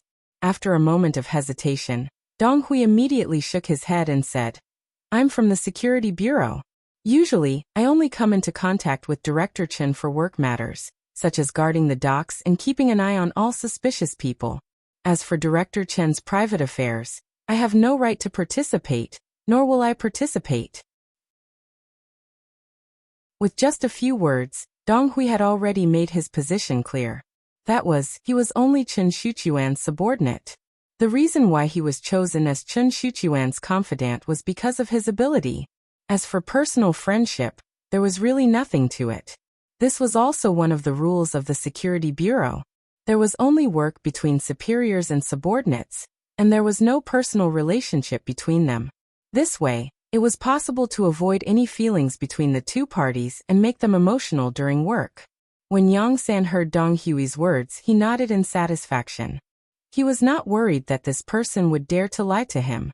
The internal rules of the Security Bureau were very strict. If he deceived his superior, it would be difficult for him to die even if he wanted to. Moreover, there were some things that he only needed to send someone to investigate, and he could come to a conclusion. Dong Hui should know this. In this way, Dong Hui should not be involved in Qin Shuquan's affairs much. From this point of view, this person could still be used. If he performed well, it was not impossible to put him in an important position in the future. He thought that Che Chao was going to replace Qin Shuquan's position, but he was a newcomer and couldn't sort out many relationships for a while. If he had the help of a local snake like Dong Hui, then the progress of the work would definitely speed up. Yang San had an idea in his mind. When he looked at Dong Hui, who was kneeling on the ground, he was no longer as cold and ruthless as before when he spoke. Dong Hui, I believe what you just said for the time being, but you should also know that if you lie to me, what will the consequences be? Yes, your subordinate knows, so your subordinate will never dare to lie to the director. Dong Hui hurriedly kowtowed to the ground. At this moment, he just wanted to dig out his heart to show the director that he really didn't participate in some of Qin Shuquan's specific affairs. In fact, it was not that Dong Hui didn't want to, but that Qin Shuquan was being careful. Since it was a secret, of course, the fewer people who knew, the better.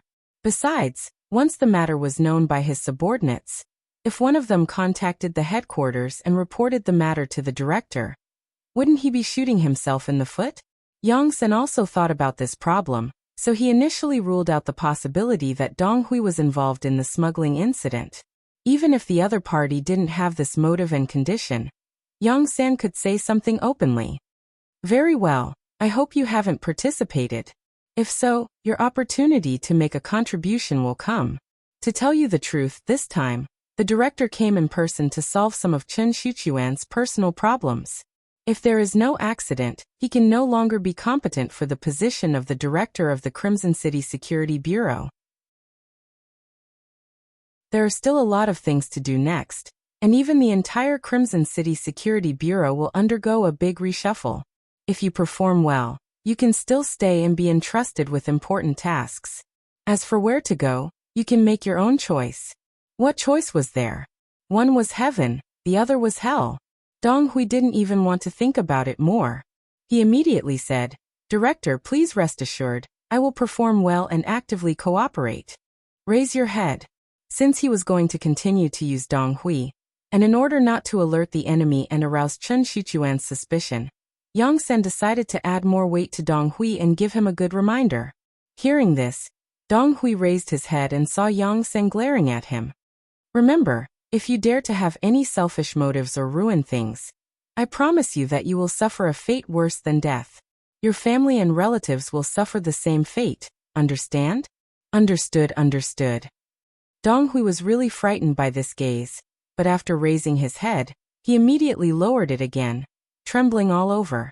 After convincing Dong Hui, or putting enough pressure on him, Yang San walked out of the dock's duty room. He looked at Che Chao, who was guarding the door, and said, There shouldn't be any problems with this person, but you still need to send someone to check on him. If you're sure there's no problem, use him well. He should be one of your capable assistants in the future. Yes, Director, subordinate understands.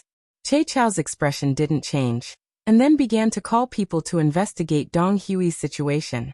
At the same time, he also wanted to interrogate the other 3 Security Bureau agents to get first-hand information. Yang Sen came to Crimson City. Although he was still discovered, he managed to salvage the situation in time. Furthermore, when he found Yang Wu, Lung Song happened to be there as well. With the help of the number 1 person in the army, the matter of him arriving at the dock was suppressed. No one reported, and even the people guarding the dock were pressured by Yang San's power, and chose to follow. As the director of Crimson City's Security Bureau, Chen Shuquan didn't know anything. He still did what he was supposed to do, preparing for another smuggling operation in 3 days. Young Taiju went to the palace more frequently these 2 days. Of course, with his status, he could not enter the inner palace. He could only meet his wife, Lin Lin, who he spent a lot of effort to catch up with, in the outer palace. He took the opportunity to get information from her, wanting to see if the palace was any different than usual. Since it was Yang Chendong's personal order, all the actions were naturally concealed. Not to mention that Lin Lin was only a servant girl that the 5th Madam fancied. Even the 5th Madam herself didn't know that Yang San came to Crimson City to investigate. After hugging Lin Lin tenderly for a while, Yang Taiju left the palace with a satisfied face. He didn't find anything wrong, so he decided to do everything according to plan. He thought that after this matter was done, he would have a large sum of money. In the long run, his young family would be rich enough to rival a country. At that time, even if there was a possibility of the matter being exposed, he would just leave Crimson City. After he had enough money, even if he formed a team, building a country wouldn't be a problem. Yang Taiju was sometimes a little arrogant. Since Yang Chendong could do it from scratch, why couldn't he do it with so much money? Nobles, generals, and ministers, it was better to have guts. Doing too much injustice leads to one's own destruction. This sentence was said by the ancients, and the truth also proved the authenticity and reliability of this sentence. 3 days later, when the time came to 9:30 p.m., when the docks began to return to silence, Director Chen Shuquan appeared on time. Just like the previous times when he smuggled goods, he still used the name of the Security Bureau, saying that he wanted to secretly transport a batch of goods out to sea. With this name, when he brought 60 to 70 carriages of goods all the way to the new docks, no one dared to check. The green light all the way let the goods be sent to the long-prepared cargo ship. While the goods were being loaded, Director Chen Shuquan took out a box of Aries brand cigarettes from his pocket. He took out a stick and put it in his mouth, then took out another stick and handed it to the head of the Security Bureau, Dong Hui. It had to be said that cigarettes could not only reduce stress and loneliness, but also play a strong role in communication. The cigarette was lit, and the relationship between Chen Shuquan and Dong Hui seemed to be a lot closer at this moment. Dong Hui, did anything happen at the docks during this time? When he said this, Chen Shuquan's eyes narrowed slightly, as if he could see through Dong Hui's heart.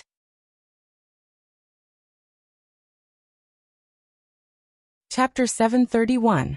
Nothing happened. Everything is normal, Yi Zichen said.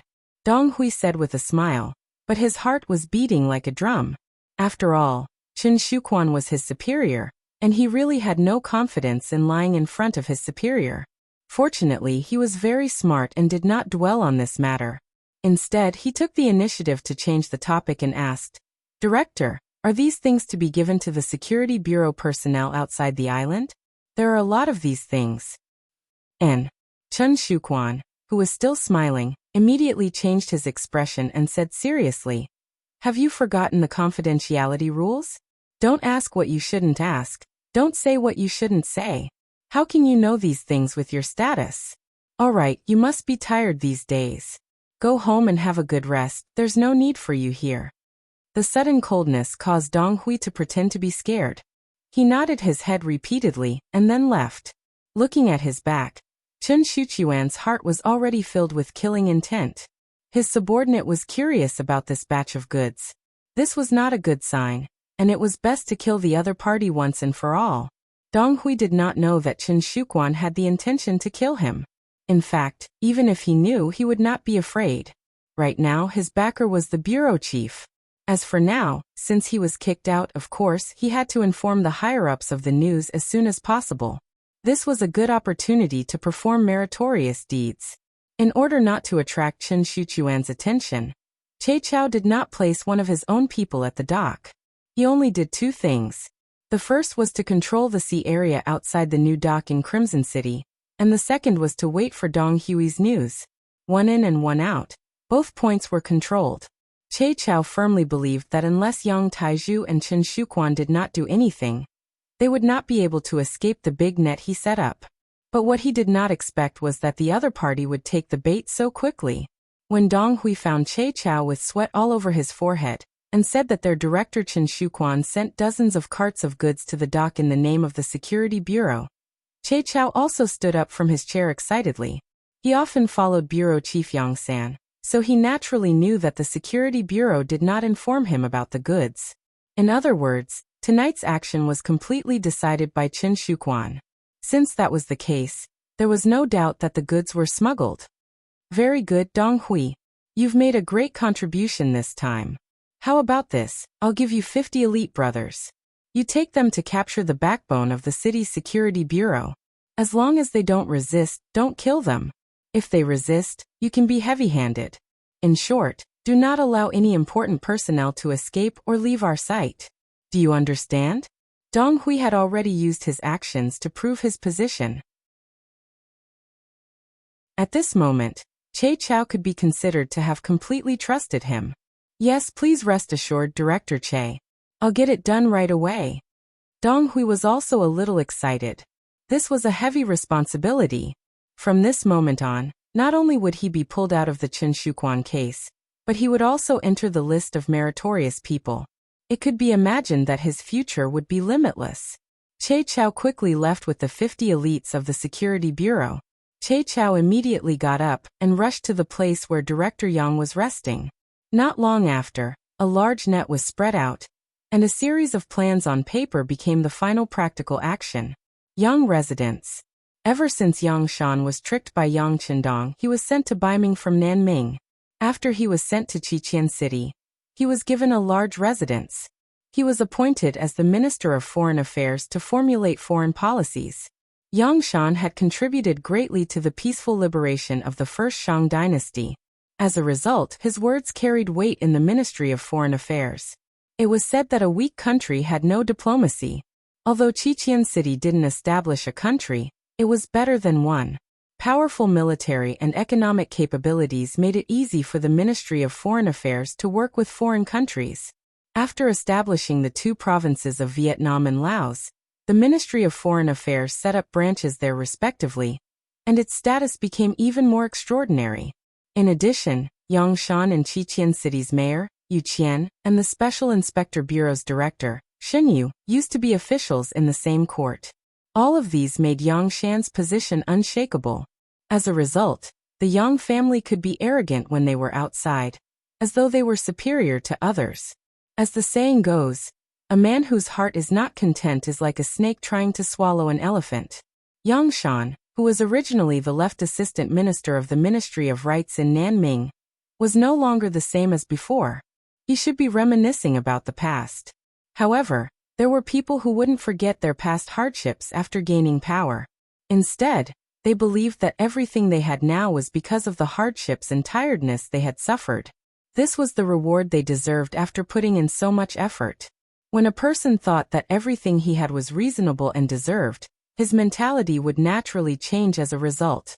Yongshan was the most typical example. With this kind of inflated mentality, the actions of his son, Yang Taiju, seemed to be a matter of course. The Yang residence was brightly lit. Although it was already past 10 at night, most of the commoners were already asleep. However, it was still as bright as day in the Yang residence. All of this was because another batch of goods had left today. It wouldn't be long before countless taels of silver would be sent to them. With money and power, people would become inflated.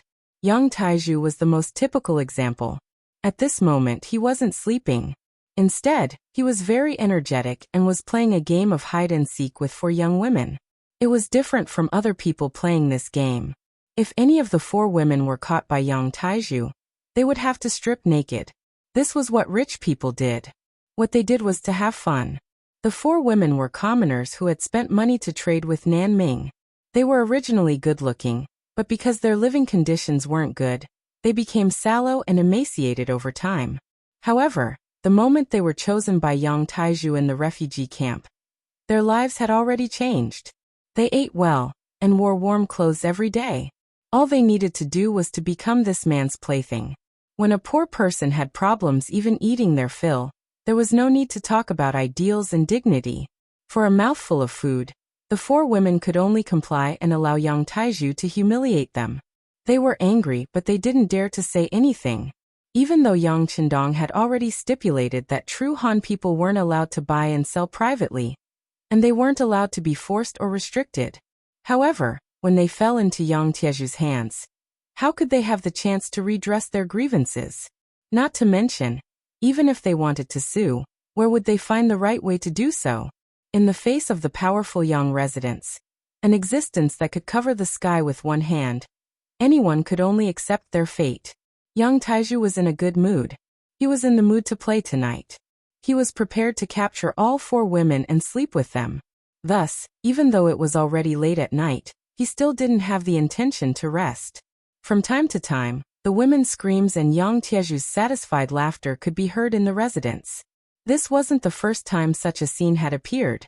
The servants in the residence were almost used to it. In any case, as long as the young master was happy, he could do whatever he wanted as the master. How could they dare to interfere? Who could interfere? Dong dong dong dong. Suddenly, a loud knocking sound broke this laughter. In the middle of the night in the Yang manor, it was very sudden and unexpected. Who is it?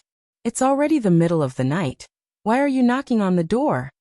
The gatekeeper sleepily got up and walked to the main entrance.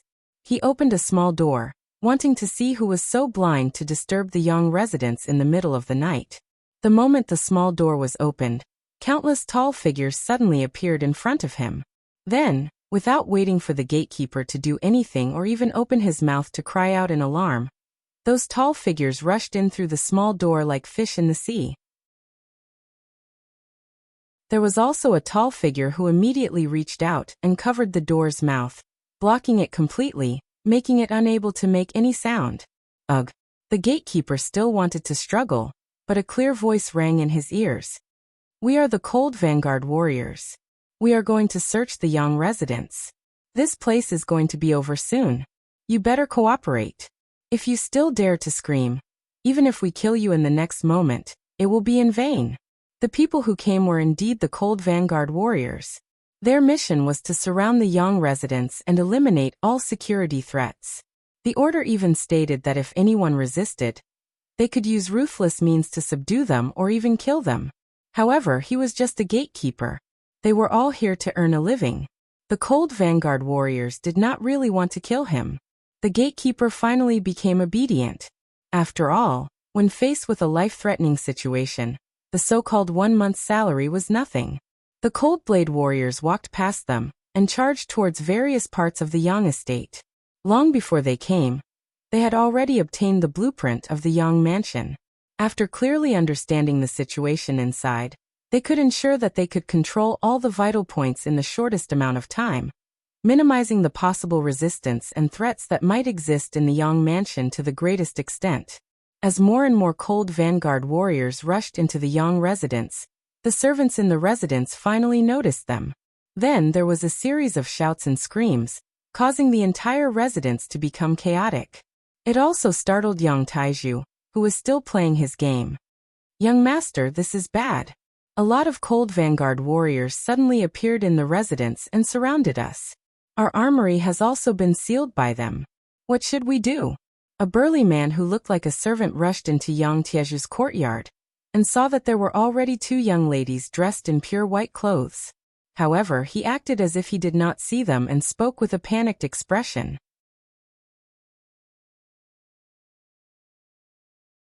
Chapter 732. Yang Taiju, whose eyes were still covered by a black cloth, instinctively wanted to fly into a rage when he heard that someone had broken into his backyard. This was his private property, and usually, no one was allowed to enter without orders. Otherwise, there would only be one result: death. Just as he was about to flare up, he suddenly froze when he heard that Lung Feng had barged into his residence.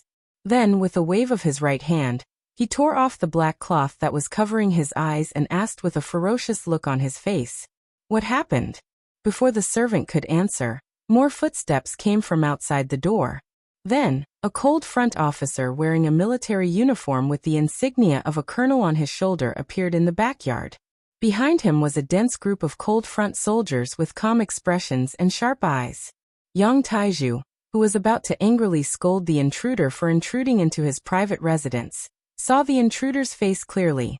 His original anger instantly disappeared and was replaced by a smile. "Haha, so it's Regiment Commander Tung.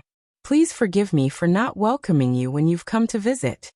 The intruder was Tung Shan, the 1st Regiment commander of the Cold Front Army. Due to his seniority and fearlessness in battle, he was deeply trusted by Yang Chendong. Even in the entire Qiqian city, there were not many people who could make him lower his head. Normally, even his father, Yang Shan, who was the Minister of Foreign Affairs at the time, would show him some respect. Seeing that it was this person who appeared in his residence, although Yang Taiju was furious, he still didn't lose his temper. Tung Shan didn't immediately answer Yang Tieju's question. He only glanced behind Yang Taiju. When he saw that 2 of the 4 women were only wearing a thin layer of green gauze while the other 2 were already clean, he frowned slightly. "The 4 of you should immediately find clothes and put them on. It's really immoral to be like this." The 4 ladies were already frightened by the cold blade warriors who rushed in. When they heard Tung Shan's words, it was as if they had heard the sound of nature. They hurriedly retreated to look for clothes, but before that, they still looked at Yang Taiju with pleading eyes. This person was their master. If he didn't say anything, they wouldn't dare to act rashly. Even though their current clothes were very embarrassing and they had already abandoned their dignity, they still stood there foolishly after a long time of getting used to it. "All right, go and put on your clothes." Yang Taiju forced a smile and said to the 4 women. Only then did the 4 beautiful figures quickly disappear. When Yang Taiju was left standing there alone, he said to Tung Shan in a fawning tone, "Regiment Commander Tung, I don't know what made you so angry. If there's anything I can do for you, I will definitely do my best. How about this? It's really tiring for the brothers to carry out a mission so late at night. Why don't you all receive 10 silvers as compensation?" Yang Taiju said as he observed the changes in Tung Shan. He was not too flustered in his heart. Firstly, his background was deep enough. His father was in the residence and he was the Minister of Foreign Affairs. His wife, Lin Lin, was also in the palace serving the fifth madam. She was his biggest trump card. If something happened to him, she would definitely not sit back and do nothing. Secondly, he was confident that no one could blackmail him. This was also why he was very confident in Chen Shuquan, the director of the Security Bureau. All along, the Security Bureau had been a unified system. Even the military had no right to question or investigate what they did in Crimson City. Of course, it was not that he did not think that something might have happened to Chen Shuquan, but he quickly denied it in his heart. Chen Shuquan was the director of the Security Bureau in Crimson City. He was the #1 existence. Who could investigate him?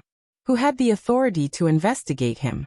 No matter what, even if something really happened to Chen Shuquan, and he was investigated, what did that have to do with him? He was a good citizen. Although he had been working with Chen Shuquan, he did not leave any evidence. Even if something happened to the other party, there was no evidence to blame him. Not to mention, as long as something didn't happen immediately, with his father and madam's relationship, after some interaction, he would definitely be able to turn big things into small ones. Yang Taiju was very confident. When he looked at Tung Shan, he was no longer as afraid as before. He even openly mentioned the matter of bribery. From this, it could be seen how bold he was. Hearing that Yang Taiju wanted to give the Lungfeng soldiers money for their hard work, Tung Shan chuckled. 10 silvers for a soldier, young Master Yang is really generous. These words were said with a smile, so Yang Taiju was unable to see the other party's true intentions.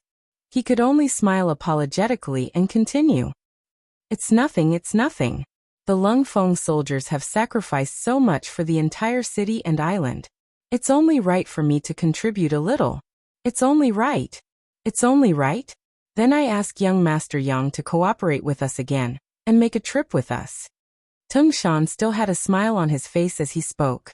At the same time, he was disgusted by Yang Tieju's hypocrisy. Since he was able to enter the Yang residence in the middle of the night, he naturally received orders and knew the cause and effect of the matter. Although he did not know the details, his intuition told him that Yang Taiju was finished this time. Even the Yang family would not be any better. Since that was the case, why should he be polite to a person who was destined to be finished? Seeing that Tung Shan suddenly turned hostile and wanted to take him away, Yang Tieju's face completely changed. Ah, what are you doing? What are you doing? Commander Tung, are you mistaken? I'm one of your own people. I'm also an officer in the Ministry of Foreign Affairs. What authority do you have to take me away? Do you know the Ministry of Foreign Affairs? Relying on his father's relationship, Yang Taiju had indeed obtained a position in the Ministry of Foreign Affairs. He was not in charge of anything. To put it bluntly, he was just in charge of an official position. Now this amulet had finally come into play. Seeing that Yang Taiju did not cooperate and even used the name of the Ministry of Foreign Affairs, Tung Shan did not show the slightest bit of surprise. Instead, he smiled and said, "Young Master Yang, please cooperate with us. As for your identity as an officer in the Ministry of Foreign Affairs, we will give you a satisfactory answer very soon. Come take him away." Tung Shan didn't want to waste any more time. After giving the order, 2 cold vanguard warriors with big waists walked out from behind him and rushed to Yang Tieju's front. They lowered their heads and gave Yang Taiju a firm press. Yang Taiju, whose body was restrained and head was pressed down, did not give up resisting. He still shouted with all his might, let me go, let me go. I'm an officer in the Ministry of Foreign Affairs. You can't do this to me, you can't." His shouts went from his courtyard to the main entrance of the Yang residence. Just as Tung Shan and the rest appeared here, a thunderous voice rang in their ears. "What are you doing?" Ah. Hearing this voice, Yang Taiju, who was pressed down, seemed to have found his backbone. He raised his head abruptly and saw that the person who spoke was his father, Yang Shan. He immediately shouted, "Father, save me, father, save me. My son, don't worry. With your father here, no one can take you away from the residence. I have already arranged for someone to inform your wife. I believe she will not allow anyone to do this." Yang Shan's mountain-like voice rang out once again. At this moment, he displayed sufficient calmness. Although Yang Shan did not participate in some of Yang Tieju's matters, it was impossible to say that he did not know anything. His son had done a lot of things under his name. He had more or less heard about it, but he did not interfere. Firstly, it was because he loved his son dearly. Secondly, his son would give him a lot of gold and silver every time. He used this to unite many officials and colleagues, which allowed him to do his work more easily. Not only did Yang Shan not feel ashamed of his son's actions, he even thought that this was a manifestation of his ability. After all, when he was an official in the Great Ming, who knew how many officials would take advantage of the situation to do things that crossed the line? When everyone did this, there was no need to criticize others. Therefore, he also thought that it was normal for the same thing to happen in Qiqian City. Not to mention, his son was very scheming. Before doing anything, he first married the servant girl that the fifth madam had an important position in. This was equivalent to finding a strong ally and backer. His son was so careful in doing things, so he would only be more at ease. However, tonight, Lung Feng suddenly entered the residence and indeed caught him off guard. However, he was not very frightened. Other than sending someone to inform Lin Lin, this daughter-in-law with a strong background, he only needed to stall for time. For him, as the Minister of Foreign Affairs, this was not a big deal. After saying this confidently, Yang Shan looked at Teng Shan and said sternly, "Regiment Commander Teng, my son is an official in the Ministry of Foreign Affairs. He's a cadre. He's an official who has been appointed by the Ministry of Foreign Affairs. What happened to him should be investigated by the Ministry of Foreign Affairs, so it is better not to trouble you." The Ministry of Foreign Affairs was clearly Yang Shan treated Yang Tieju's matter as an internal matter of the Ministry of Foreign Affairs, so it should be handled and solved by them. Yang Shan was confident, but he thought about it carefully. Since Teng Shan had appeared here, how could it be possible that he did not have anything to rely on? Facing Yang Shan, this high official, Teng Shan's tone was very calm, but he was also very calm. He said in a businesslike manner, "I'm sorry, Minister Yang. I received the order to take young Master Yang away. As for what the Ministry of Foreign Affairs wants to do, that is your business. Please do not affect my work. I am also talking about work. I represent the Ministry of Foreign Affairs." Yang Shan did not have the slightest intention of backing down. He also shouted in a thunderous voice. It was really difficult for him. He was not young, but he seemed to be very confident.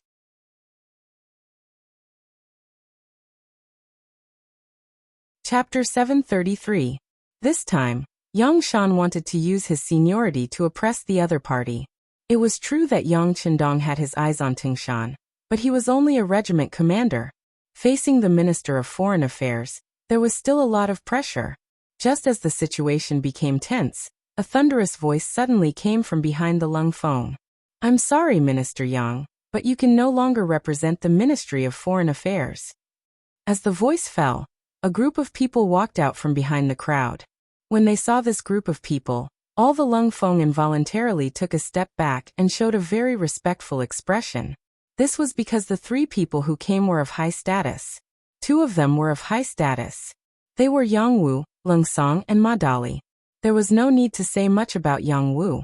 When Yang Qindong was in Crimson City, he was the Minister of Foreign Affairs representative. His status was even higher than City Lord Yu Qian. Lung Song was the commander of the army's 1st Division, and was known as the #1 person in the army. There were even rumors that the 1st Division would become the 1st Army.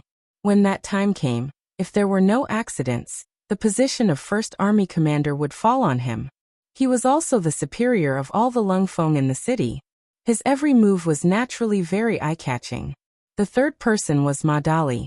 Although his name was very domineering and he looked very burly, he had an official status.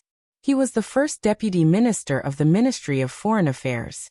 Someone once said that the people in the Ministry of Foreign Affairs should be eloquent and look kind. Only then would it be helpful for both sides to negotiate. A brawny man like Ma Dali shouldn't be in such a team. However, when everyone thought that it was inappropriate, Yang Qindong did the opposite. He appointed this person as the first deputy minister of the Ministry of Foreign Affairs, and gave the authority to Yang Shan. The reason why he did this was because what Yang Xie needed now was a strong minister of foreign affairs. Ma Dali fit this role perfectly. For example, the shout that Yang Shan could no longer represent the Ministry of Foreign Affairs was made by Ma Dali.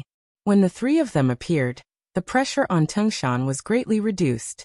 Yang Taizhu also lowered his head. He knew very well that this situation was not something his father could handle. Perhaps when Madame arrived, she could represent Fifth Madame to deal with these people. Yang Taizhu placed his hopes on his wife. Yang Shan's expression changed rapidly at this moment, especially when he saw Ma Dali appear. His eyelids twitched violently, and his intuition told him that things were not going well. However, for the sake of his son's safety, he had to hold on until his daughter-in-law arrived. So it's Fifth Master Yang and Division Master Lung. Your presence brings light to my humble abode, but why didn't you inform me in advance so that I could go out and welcome you? Yang Shan was indeed someone who often dealt with people. His expression quickly returned to normal. He smiled at Yang Wu and Lung Song, as if they were old friends who had a very good relationship. On the other hand, Ma Dali, who was standing beside the two of them, turned a blind eye. Ma Dali was only his assistant. Choosing to ignore him at this moment showed how domineering he was. Yang Shan wanted to use this to tell everyone that those who were not as high as him, and those who were not as high as him should not speak anymore. He would not listen either. Both Yang Wu and Lung Song understood Yang Shan's little scheme. Perhaps they did not have this kind of experience before, nor had they experienced such a secret struggle. However, they had been in a high position for so many years. Even if they had not seen a pig being slaughtered, how could they not have eaten pork? In such a big environment, it was not something that could be avoided just because one wanted to. Some things had long been accustomed to. Not only did they understand Yang Shan's little scheme, but they also knew very well in their hearts. Lung Song smiled when he saw that Yang Shan had made his move. Then he said, "It's just to catch a person. How could we alarm Division Master Yang?" When Lung Song said this, Yang Shan also smiled. Anyone could tell that this was not a hearty laugh, but a sneer. Division Master Lung makes it sound so easy. This time, the person you want to catch is my son. As a parent, I think I have the right to know what is going on. However, I wonder if Division Master Lung can tell me what crime my son committed. Do you have any evidence? Yang Shan asked in return. His voice did not contain any emotional fluctuations, but anyone could tell that he was on the verge of exploding. It seemed that if a reasonable answer was not given, he would stop them from taking the person away. Who was Yang Shan? During the reign of Ren Xuanji, he became an official of the Great Ming Dynasty. Later, when Zhu Qizhen took over, he was already the assistant minister of the Ministry of Rights. He had also experienced the Tumu Revolution. In the end, he went to the southern Ming Dynasty under the protection and help of Yang Qindong. Such an experienced person who was used to deceiving and deceiving each other had long since mastered the art of calmness. He wouldn't be so easily angered. However, he still pretended to be like this. It was tantamount to showing his determination to protect his son's safety. At the same time, he was stalling for time and waiting for his daughter-in-law to arrive. He was also testing Lung Song's confidence. He wanted to see what kind of evidence the other party had, and what he needed to do if he wanted to protect his son. Yang Shan stood up. He had single-handedly carried Yang Wu and Lung Song, the two great mountains who had come to the manor. His boldness was enough, and his courage was admirable. If it was some ordinary small matter, he would have to give face and let him go if he personally stood up. What was pitiful was that this time, the order was personally given by the sixth young master. No matter how determined Yang Shan was, he could not overturn the situation this time. The reason why they did not use thunderous methods was because the batch of things that had been sent to the sea had not been shipped back. They could not be completely sure what was inside. Without any definite information, Lung Song was not in a hurry to make the final move.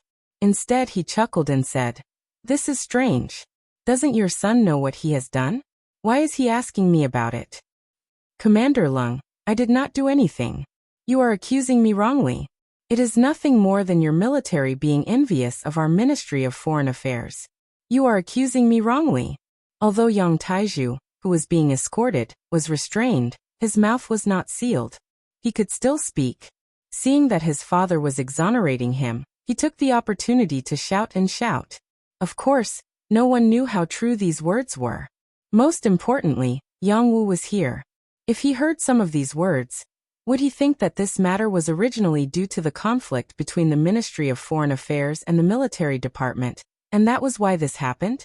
After Yang Tieju's accusation, many of the Cold Front soldiers' faces turned ugly. Tung Shan, for example, wished he could give Yang Shan a tight slap across the face and let him know the consequences of slandering the military and its soldiers. On the other hand, Lung Song was not in a hurry. He just stood there with his hands behind his back and smiled. No one knew better than him that this time he took action completely because Director Yang Sen personally came and arranged it. He was just following orders. Why would he be afraid of being accused or even framed?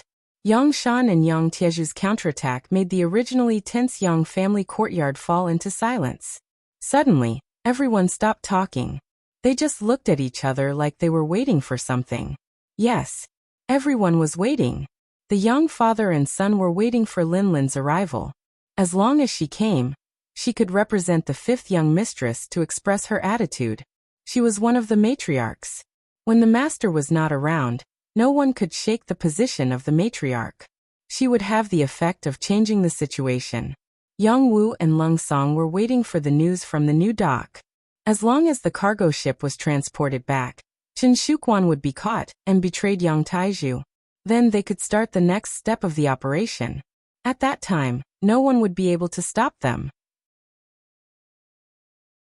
While waiting like this, the 3 cargo ships on the new dock of Qiqian City began to dock again. The dozens of large carts of goods on them were also transported back to the new dock one by one.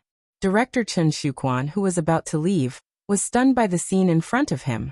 According to his habit, every time the goods were transported out, he would stay at the new dock for a while. After confirming that there were no other problems, he would leave. After all, it was the goods of the Security Bureau. As the director, it was reasonable for him to stay a little longer. Of course, he would stay a little longer because Chen Shuquan was cautious. He was worried that someone would have designs on the cargo ships of the Security Bureau. If he did not stay here, what would he do if something went wrong? And it was this long stop that allowed him to see a good show. The 3 cargo ships that had just set out sailed back, and even the Cold Front Navy came back with the ships. The ships were still the same ships, and the escorts were still the same people. The appearance of this scene made Chen Shuquan's heart skip a beat. He had a hunch that something bad was going to happen. He pretended to be calm, and walked towards the 3 ships of goods that were docked at the dock. He was still far away, but his shout could be heard. What happened? Why are the goods being transported back? Director Chen, there was an order from above. We don't know what's going on. A Cold Front platoon leader in charge of escorting the goods said with a salute. The platoon leader really didn't know what happened. Due to the difference in status between the two of them, he was telling the truth. Chen Shuquan saw the platoon leader's respect. He seemed to see hope. His face changed and he said sternly, "Order? Who gave the order? Do you know that this is what the Security Bureau wants? There are a lot of things involved. How can they stop just like that? Send the goods out immediately. As for the order, I will take it for you. I promise that you will not be punished."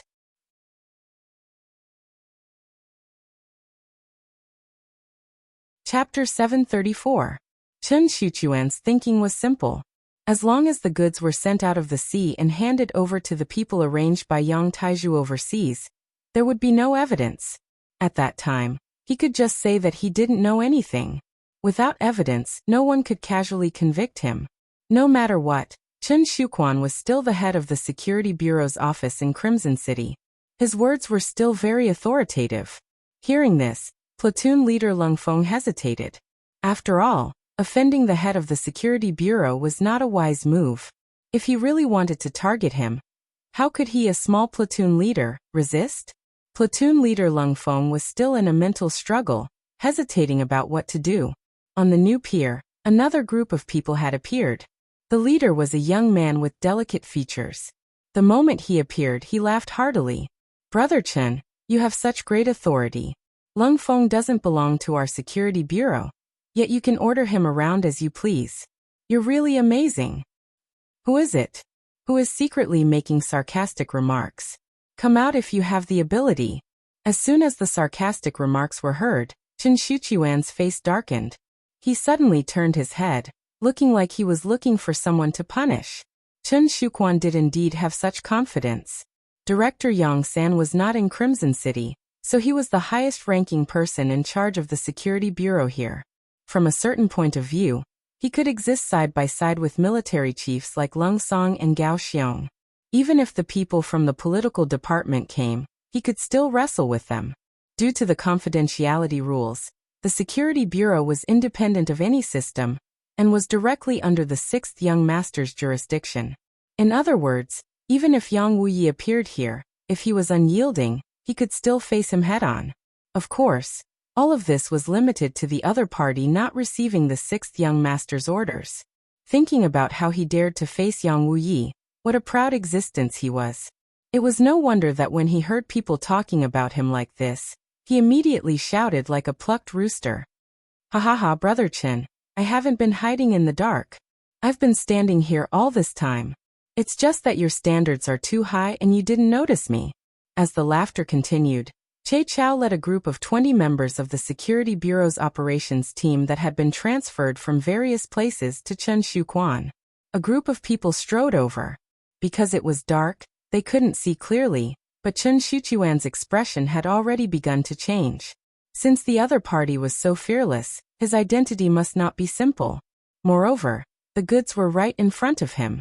How was he going to explain himself under such conclusive evidence?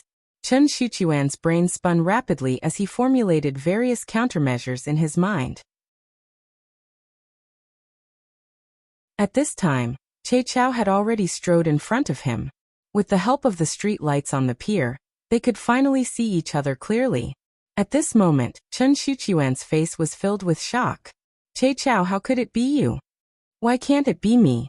Che Chao, who was far calmer than Chen Shuquan, had a smile on his face as he slowly asked, Brother Chen, why are you so nervous? Could it be that my appearance has delayed your good fortune? When he suddenly saw Che Chao, Chen Shuquan was indeed shocked. He could not understand why the other party would appear in Crimson City, and why he did not receive any news at all. However, he soon calmed down. After all, the other party's level was lower than his. Even so, what was there to be afraid of? Perhaps the other party had come to Crimson City to settle some personal matters, or perhaps to visit family and friends. At this point, it must be said that the majority of the staff of the Security Bureau lived in the dark, and the mental pressure was immense. Therefore, every year, they would have a normal holiday to return to society and be an ordinary person. Otherwise, they would be driven crazy. Chen Shuquan thought that Che Chao was probably on vacation, and he just happened to appear in Crimson City, which was why this scene was happening in front of him. It could be said that he was comforting himself, but in short, Chen Shuquan quickly calmed down and strode towards Che Chao. As he walked, he said, Brother Che, it's not that I want to nag you, but since you've come to Crimson City, you should at least greet me so that I can do my part as a host, right? Chen Shuquan took the initiative to get close to Che Chao, and Che Chao also smiled and replied, Hey, I know that Brother Chen is busy, so I didn't come to disturb you. Please don't blame me. Che Chao being so polite made Chen Shuquan feel more at ease, and the smile on his face grew wider. What do you mean by disturb? You don't treat me as one of your own. Just based on this point, you should be punished. How about this? I'll punish you with 3 cups of wine tonight. Haha, let's go. I'll find a place to welcome you. As he spoke, Chen Shuchuan's large hand had already landed on Che Chao's shoulder. Those who didn't know would think that their relationship was very good. Che Chao, who was originally cupping his fists and apologizing, was waiting for Chen Shuchuan's hand to land on his shoulder. The smile on his face suddenly disappeared, and was replaced by a cold expression. His large hand suddenly grabbed Chen Shuchuan's arm from his chest, and then with a twist he pulled Chen Shuquan into his embrace, and a Type 54 firearm was pressed against Chen Shuchuan's temple. I'm sorry, Director Chen, I have important matters to attend to, so I don't have the time to drink with you. The sudden change in the situation made Chen Shuchuan's subordinates, who were watching everything with a smile, stunned. Then, under the conditioned reflex of their years of training, a few of them reached into their waists, pulled out the knives on their waist, and shouted, "What are you doing? Release Director Chen immediately. Don't be agitated, don't be agitated. Let's observe the situation first." Dong Hui, who was mixed in the crowd, played a role at this time. He stretched out his arms, stopping everyone from being impulsive, and gave a few of his subordinates a look. Under Dong Hui's lead, a few of his subordinates also joined the ranks of persuading everyone not to be impulsive, causing the originally tense atmosphere to be suppressed. At this time, Chen Shuquan was in Che Chao's embrace, facing his subordinates. Seeing Dong Hui's performance, his eyes seemed to be about to pop out. But at this time, he also knew that this was not the time to fight with Dong Hui. His opponent was still Che Chao. "Old brother Che, what are you doing? Do you know that everything you're doing is offending your superiors? Do you know, according to our internal family law, if you do this, not only will you die, your family won't get any benefits? Let me tell you, let me go immediately, and for the sake of our previous relationship, I can pretend that nothing happened." Chen Shuquan was still suppressing people with his power, trying to make Che Chao stop. But now that he had the initiative, how could Che Chao easily let go? He looked at the back of Chen Shuquan's head with a smile, as if he was looking at an idiot. "Director Chen, things have already turned out like this. Don't you know how to repent? Tell me, where are these things going to be shipped?" "Of course it's to the Security Bureau." Chen Shuquan gritted his teeth and said, "Security Bureau? Why don't I know about it?" Che Chao asked again. "Your rank is not high enough, of course you don't know. Let me tell you, this is the director's arrangement, and it's classified as a top secret. It's already a mistake for you to know this now, do you understand?" Relying on his higher rank, Chen Shuquan spouted nonsense. Now, as long as he could get through this, he would find a random crime to take down Che Chao. In short, he would not give Che Chao a chance to ask Yang San. He wanted to silence him. Chen Shuquan was still thinking about what to do once he had the initiative, when a very familiar voice came from behind him. "I don't understand. I've never given such an order, but I don't know who you heard it from." "Of course you don't understand. This is the Bureau." Chen Shuquan was about to say something with an arrogant look, but suddenly he was stunned. This voice was so familiar. It sounded like the Bureau. Directors. Che Chao seemed to know what he was thinking. He loosened his grip slightly, allowing him to turn his head. When he turned his head, he saw Yang San in front of him with a fierce face. Immediately, Chen Shuquan's legs turned to jelly, and he could no longer stand. With a plop, he sat on the ground. The main culprit had appeared, and Chen Shuquan knew that everything was over. The irrefutable evidence was right in front of him. He was afraid that no matter what excuse he found, it would be useless. When he thought of the director's means and the family law of the Security Bureau, it was really difficult for him to die even if he wanted to. His face turned pale at this moment. "Bureau. Director, I was wrong. Yang Taiju forced me to do everything. I was too greedy." Yang Sen didn't say another word, so Chen Shuquan confessed everything. Now he no longer hoped for a future, or even to live. He only hoped for a quick death and not to implicate his family. He was very grateful.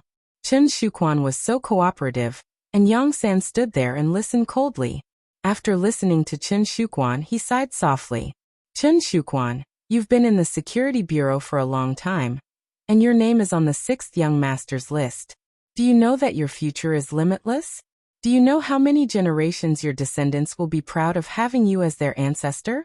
But now, because of your wrong decision, everything is gone." Yang San could not say whether he was lamenting or feeling pity for Chen Shuquan. He shook his head several times.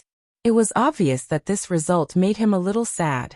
After all, it was not easy to cultivate a talent, and they had known each other for so many years. It was impossible to say that they had no feelings for each other. Now that he had made a mistake, a big mistake, it also meant the end of their friendship. It was no wonder that Yang San was a little sad. "Yes, I know that I have done something wrong this time. I am willing to confess everything, and I am willing to testify. I only hope that the director will not implicate my family and give me a quick death." Chen Shuquan could feel the sadness in Yang San's heart. How could he feel good in his heart? But since he had embarked on this path, there was no turning back. At this time, he could only use the last trace of the director's feelings for him to make his own request.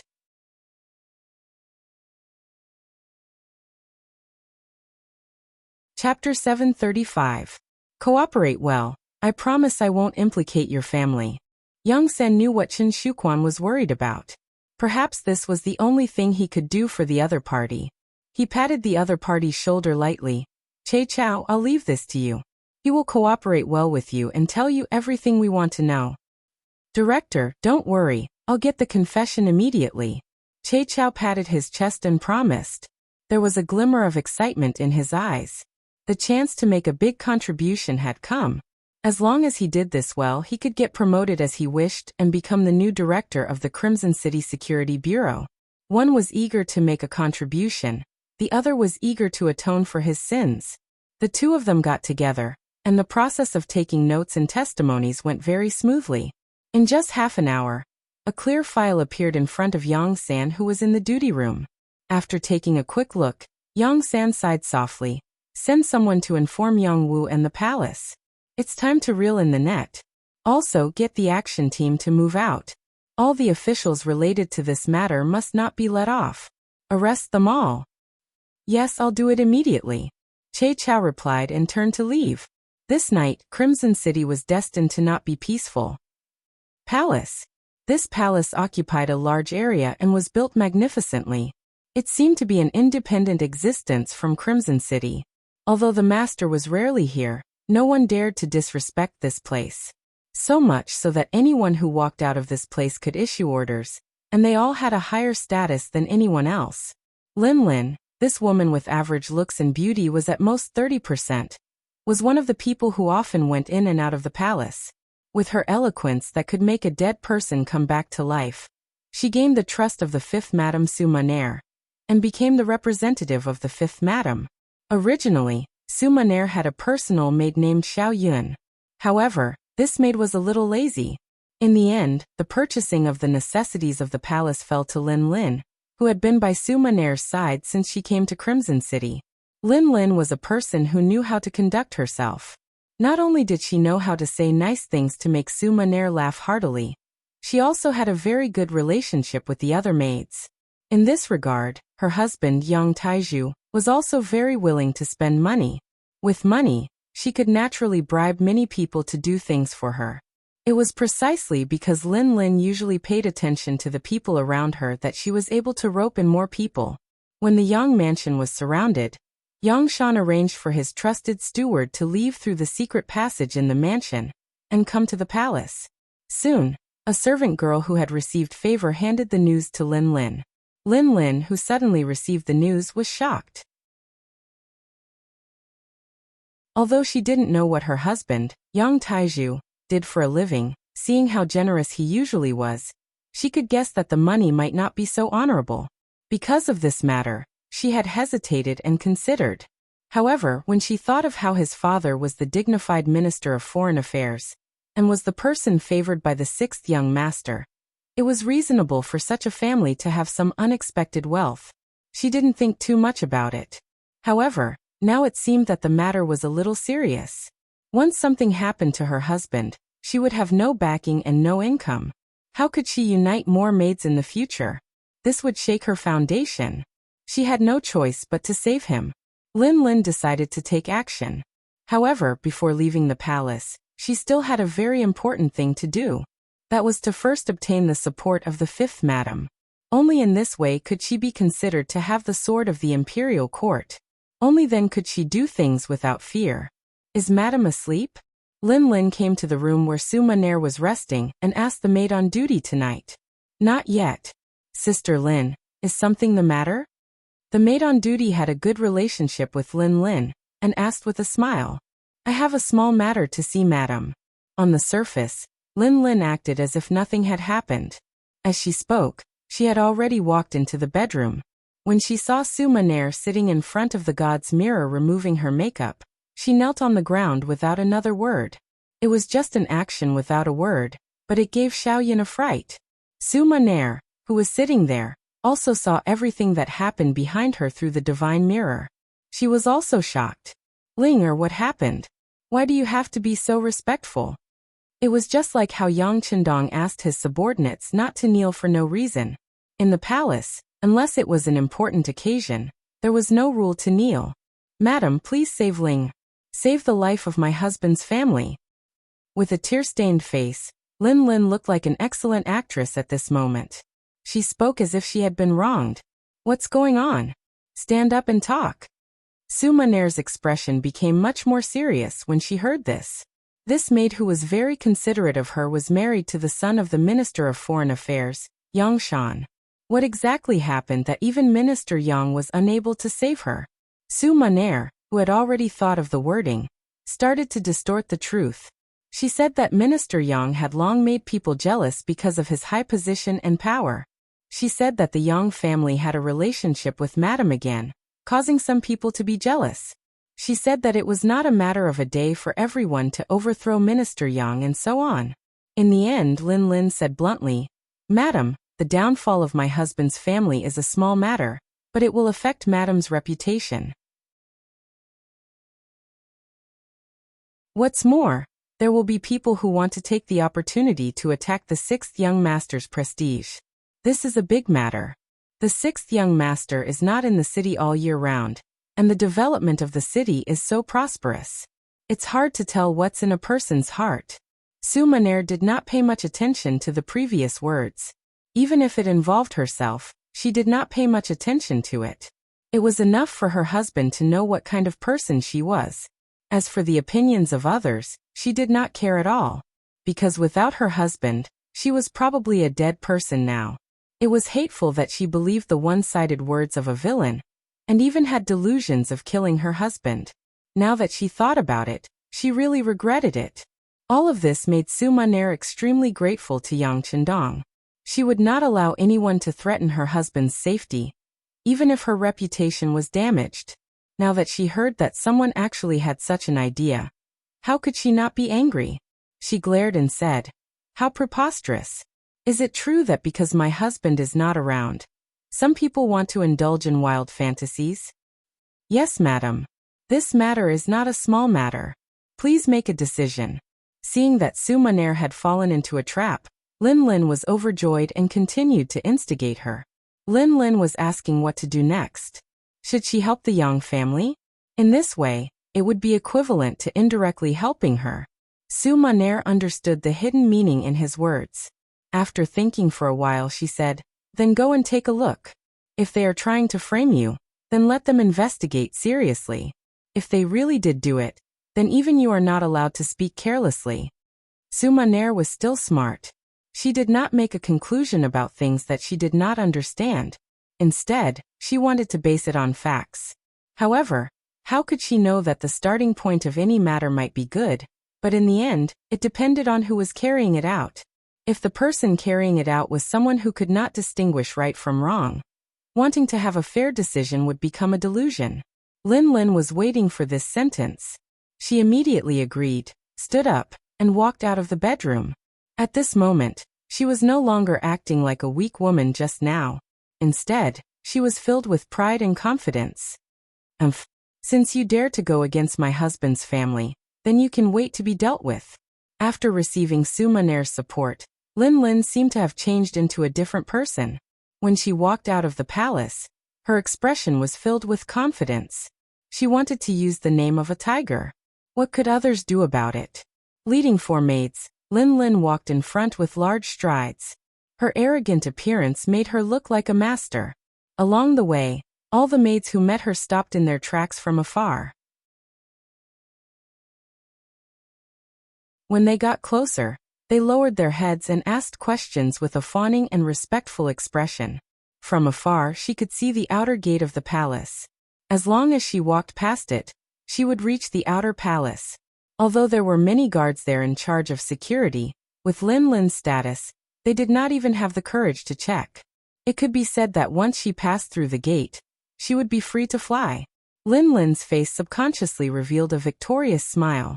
However, at this moment a light shout sounded behind her. Are you Lin Lin? Wait a moment. someone suddenly shouted her name behind her. Out of instinct, Lin Lin stopped in her tracks. When she turned around, she saw a group of people coming from afar. She recognized the leader. It was First Madam's personal maid, Xiao Qing. Beside Xiao Qing was the palace's head maid, Tai Die, Sister Xiao Qing. After seeing that it was the young miss, Lin Lin immediately put away her arrogant expression and showed a very well-behaved appearance. She even intentionally bowed. This was the etiquette that only a servant would show to a master. It was no wonder that Lin Lin was so careful. Although she was valued by the fifth madam and was considered a superior existence among the maids, she was still nothing in front of Xiao Qing. She was First Madam's favorite and had grown up with First Madam. Putting aside the fact that their relationship had been nurtured since they were young, Xiao Qing's husband, Sun Chuang, was already a battalion officer. Even the sixth young master had taken note of him. It could be said that his future was bright. Normally, such a person could open her own residence and be a mistress. However, she didn't. Instead, she stayed by the eldest madam's side and served her wholeheartedly. Just based on this, which maid in the palace didn't respect her? Which maid dared to give her a hard time? The sudden appearance of little Qing forced Lin Lin to stop her footsteps and stand there with a respectful expression.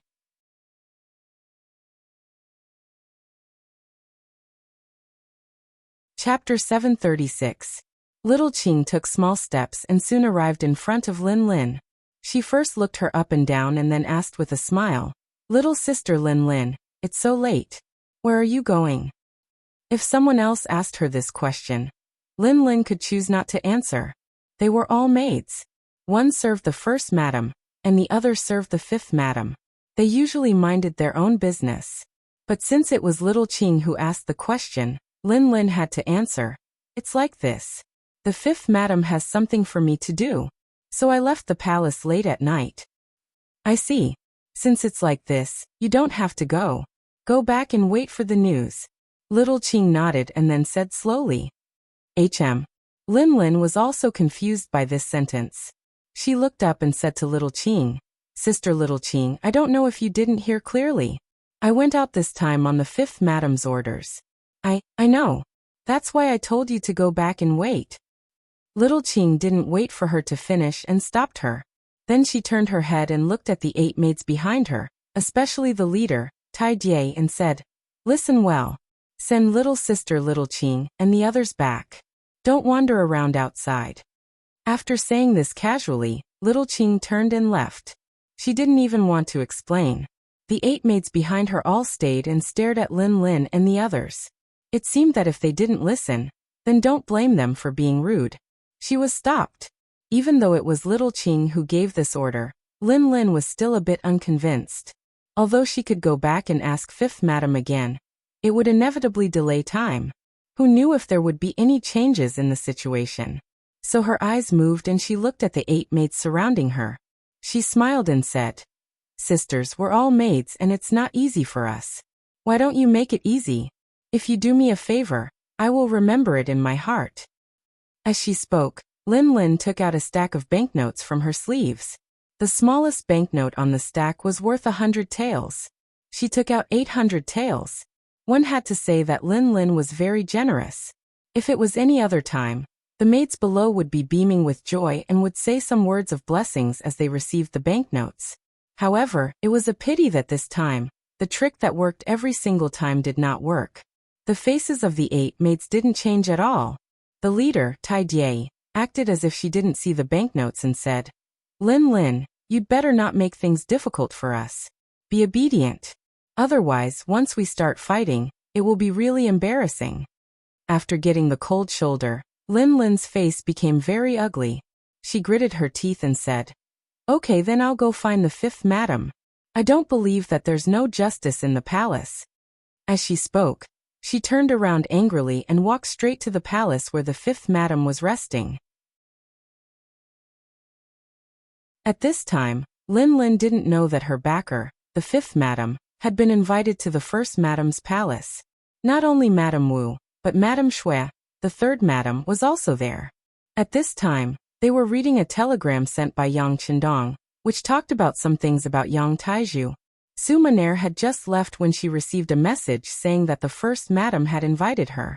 In the days when Yang Chendong was not around, the master of the palace was naturally the first madam, Hu Yan. Now that the first madam had given the order, not to mention that she had not yet rested, even if she had rested, she still had to get dressed and get up. Su Maner didn't dare to delay. With the help of the maid, Xiao Yun, she put on some light makeup and rushed to the first madam's palace with a group of maids. As soon as she entered the hall, she saw that Hu Yan and Madame Shui had already taken their seats. "Fifth sister, you're here. Come and sit." Seeing Su Maner appear, Hu Yan's face didn't have the slightest hint of anger or condemnation because she already knew that Lin Lin's actions were carried out behind Su Maner's back. In fact, this sister of hers didn't know anything. Su Maner really didn't know anything. Since the first madam called her, she naturally sat down.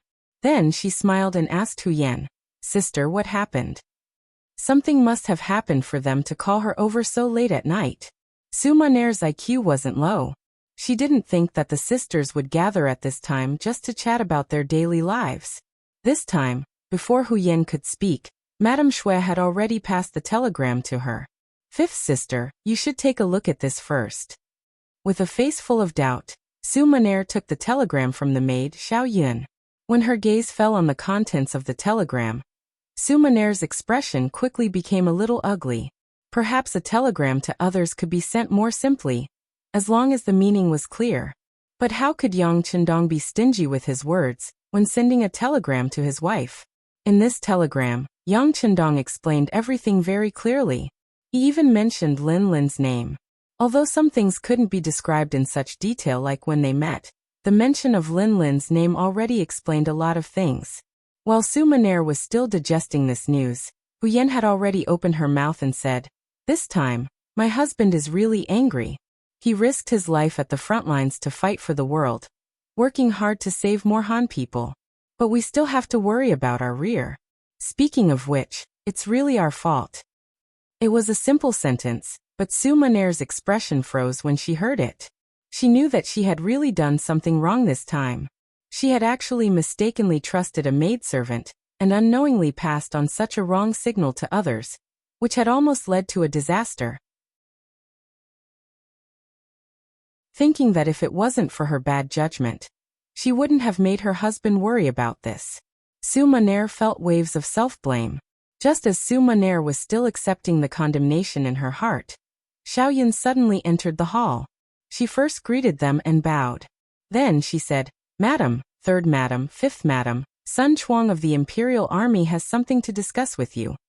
Your husband is here. Let him in," Hu Yan said jokingly. From this point, it could be seen that she was not very angry. She, who had lived in the Hu family since she was young, was even more tired of hearing about all kinds of struggles. She had seen many servants doing bad things in the name of their master. It was precisely because of this that she didn't find it strange. Lin Lin was guilty, so she would be punished. As for fifth sister, after this incident, she should be more careful when using people. This was equivalent to having an effect. Xiao Yun, who was teased by her master, blushed. After agreeing, she went out to pass on the message. Soon Sun Chuang, who had the rank of major, walked into the hall. He strode in, but once he entered the hall, he knelt on the ground without raising his head. He knew very well what kind of status the three people in front of him had. If he casually looked at them, it would be a sin. Sun Chuang of the Imperial Army greets first madam, third madam, and fifth madam. A loud and clear voice sounded in the hall. "Get up. What's the matter at this time of night?" Hu Yan sat at the head of the table and asked in the manner of a host. Reporting to first madam, news just came from the front. The matter of Yang Tieju's smuggling has been confirmed without a doubt. Not only that, his collaborator also said that there are a large number of weapons and armors in the Yang residence. This subordinate has come to temporarily close the palace gates in advance. Please allow me to do so. Sun Chuang's head was still lowered, but he did say a fact and result that the women did not expect. Are they going to rebel? When Hu Yan heard this, she was also shocked. It was common for subordinates to do some evil things in the name of their master, and it was also very difficult to truly prohibit it. However, The matter at hand involved military supplies, so the nature of the matter had changed. Among the three women, when Su-maner heard this, she was so scared that her face turned pale. Even the newspaper in her hand fell to the ground. At this moment, she finally knew what kind of end she had gotten for her nepotism. And it was her husband who had sensed all of this. If her husband had not seen through everything, what kind of result would there be? Would there be a day when someone would threaten the safety of the palace? If her two sisters were really hurt because of this, wouldn't she be guilty of the most heinous crimes? At this moment, Su-maner hated Lin to the core. She had trusted her so much, but she had indeed used her name to help the evildoer. Something big had almost happened. It was truly unforgivable. Third Madame's expression also changed abruptly. Then she looked at First Madame Huyen and said, "Sister, the matter isn't that serious, right? Isn't Yang Wu at Yang Shan's place? He shouldn't give them a chance to resist. Isn't it better to be on guard?" Huyen shook her head lightly. It was better to be safe than sorry. When she thought about how someone really threatened the safety of the palace, it was fine if something happened to her and the others, but she was afraid that it would cause her husband to go crazy. If that happened, many plans would be disrupted. This was the most terrible thing. Her husband was risking his life at the front. It was fine if they could not provide any help, but they definitely could not be a hindrance at the back. Thinking of this, Huyen said decisively, "All right, we'll do as Battalion Commander Sun says. Seal the palace for now. If there aren't enough troops, you can deploy troops nearby. In a while, I will ask Xiaoyin to give you the token that my husband gave me." Yes, Sun Chuang understands. Sun Chuang left with large strides. Holding the token that Huyen gave him, he mobilized a cold front battalion to protect the palace. And inside the palace, the three madams also returned to their own palaces. Su-maner also returned, but her expression was not good. Thinking about what she had said before the three sisters separated, she would definitely give them an explanation. On the way back, she clenched her right fist several times, loosened it, and clenched it again.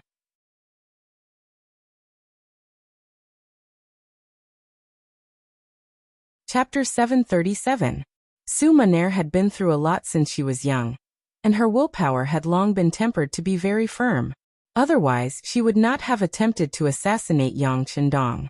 But recently, or rather, ever since she came to Crimson City, she was completely protected. Every day, there were people serving her in the palace. Over time, her wildness had been worn away, and she had become much purer. She originally thought that her life would be like this.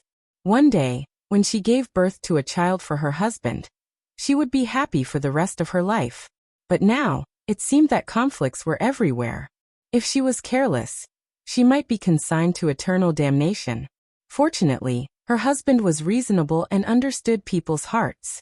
Her sisters were also kind-hearted and did not have the intention to blame her. If it was someone else, this matter would probably be enough to put her to death, and she would never be able to make a comeback. Since her husband understood her so well, then not only did she have to clean up the beginning and end of this matter, she also had to do some other things. She was lazy from staying in the palace every day. It was time for her to stretch her muscles and bones. As she thought about it, she returned to her palace. From afar, she saw Lin, who had an aggrieved expression, walking over. "Madam, I wanted to leave the palace, but I was stopped by Xiaoqing. How is she stopping me? She is clearly not giving you face. Xiaoyin, take her down and slap her 30 times. Without waiting for Lin to finish speaking, Su-maner's voice sounded. At this time, this woman was still trying to sow discord in front of her. Her intentions were truly hateful. Xiaoyin, who was at the side, did not know what had happened. She only knew that Madame's expression was not good after she returned. Now that there was an order, she did not dare to disobey. She brought two maids to Lin's side, and a series of loud slapping sounds rang out. Lin was still thinking that this time, she was ordered to leave the palace. This time, Fifth Madame would definitely stand on her side. Who would have thought that there would be such an outcome? When the palm hit her face, she did not react. It was only after being slapped a few times that she became clear-headed and cried out that she had been wronged. At this time, Su-maner had already entered the inner chamber. Xiaoyun followed by the side with a face full of confusion and doubt. Su Maner trusted this maidservant who had followed her for many years. She didn't hide anything and told her the gist of the matter. Xiaoyun, who heard the truth, was also shocked. There's actually such a thing? Doesn't that mean Lin Lin is also one of the accomplices? Then what are we? Yes, what are we? Su Maner repeated this sentence with a bitter smile on her face. Su Maner finally knew how much pressure this matter would bring her. Even if after this matter her husband did not blame her, what would those maids in the palace think? What would those high officials in Crimson City think? It seemed that she had to do something. Xiaoyun, go and interrogate Lin Lin with Captain Tai later. I want to know what she did behind our backs. Su Maner bit her lips and said, Yes, ma'am. Xiaoyun also knew the importance of this matter and hurriedly agreed. However, she still had some doubts as she asked, What if Lin Lin doesn't say it? She has a lot of ideas. We can use any method. She won't keep it a secret. Oh right, doesn't she still have a father outside the palace who drinks every day? If she doesn't say it, then she will be harming her father. As Su Maner spoke, her eyes revealed a terrifying aura. People say that if you don't experience some things, you will never grow up and mature. And this time, Su Maner had obviously grown up a lot. Hearing that even her family was being threatened, Xiaoyun knew what to do. And with her father's threat, she was not afraid that Lin Lin would not say it. But what should she do after saying it? She had no choice but to ask, How should we deal with Lin Lin? Kill her. As long as she cooperates, you can tell her that her father can still live out his remaining years in peace. She seemed to have used the last bit of her strength to say this. Su Maner waved her hand at Xiaoyun, meaning that she was tired and needed a good rest. Xiaoyun left, but she did not know that Su Maner, who was in the bedroom, was not sleeping. Instead, she was thinking of a very big plan. A department that would eventually be comparable to the Security Bureau became a prototype that night.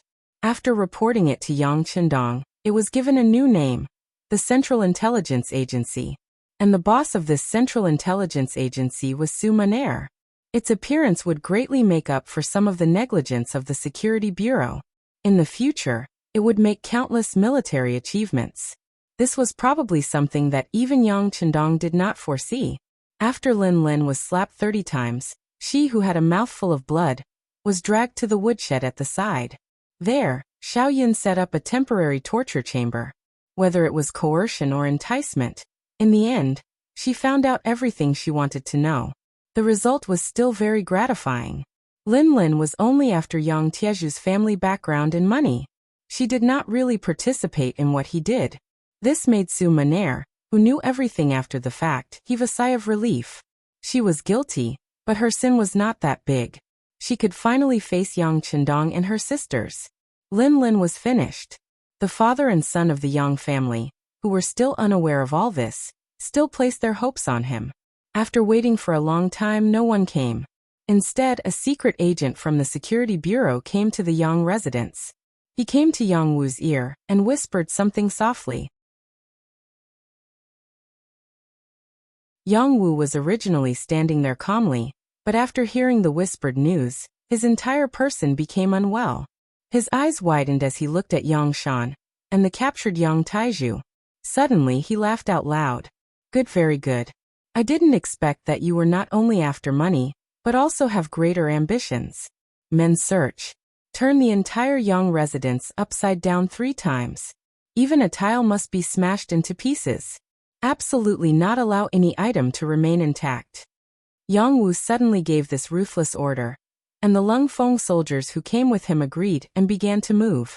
Facing the ruthless Lung Feng warriors, Yang Shan wanted to stop them, but he realized that it was useless. He could not help but ask Yang Wu, Master Yang Wu, what is the meaning of this? What is the meaning of this? What is the meaning of this? Why are you asking me about the good things you did? Yang Wu's face was overflowing with anger. He had just received news from Bureau Chief Yang San. Chen Shuquan said that once when he was drunk, Yang Taiju boasted that he had prepared some weapons and armor in his residence. If things changed, they could cause havoc in Rayman City, and even threaten the safety of the palace in order to protect themselves. Once the news came out, Yang Wu could no longer remain calm. If such a thing really happened, then he had let down the young master's trust. In that case, even if he died, he would not be able to thank the world. Facing such a person, how could he still be courteous at this moment? Yang Wu was angry, so the Lung Feng warriors also began to act. The huge Yang residence was quickly turned over, and many things were found. There were more than 4 million taels of gold and silver notes. This was equivalent to Baiming's or Nanming's annual income. After Yang Taizhu started smuggling, he had earned so much in just a few times. This did not even include the huge expenses. From this, one could see how big the profits were.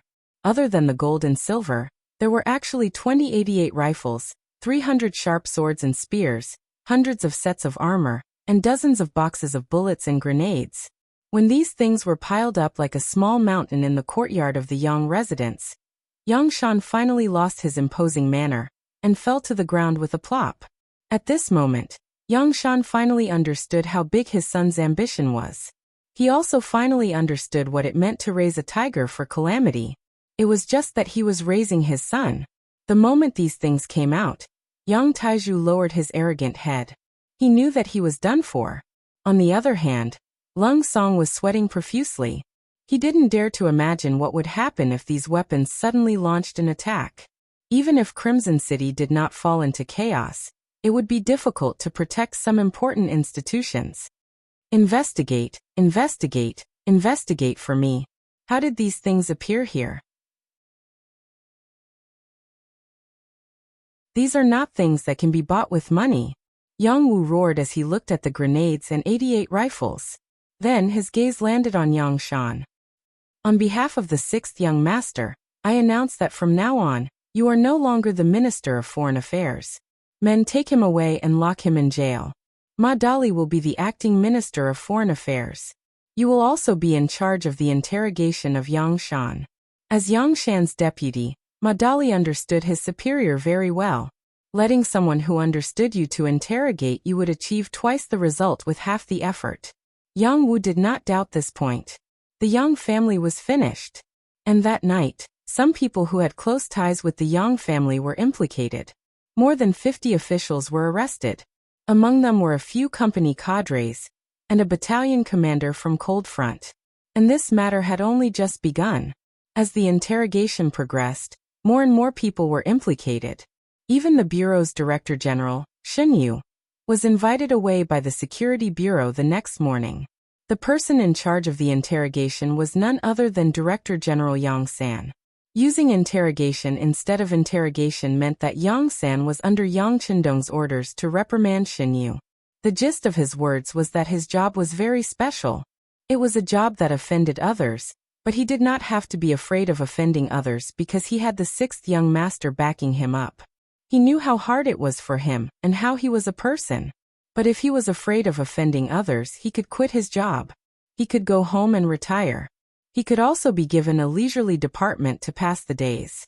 But in short, he had to do his job well as long as he was in office. Otherwise, he would not occupy this position. Facing Director General Yang San, who was under the orders of the Duke of Loyalty, Shen Yu did not dare be careless. He immediately nodded to express his understanding and promised that such a thing would not happen again.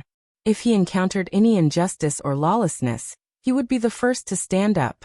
At the same time, he thanked the Duke of Loyalty for his trust in him.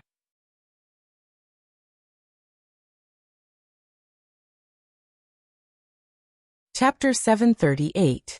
People are like this. Once they are in a high position, they are not willing to give up their power. Shen Yu was like this.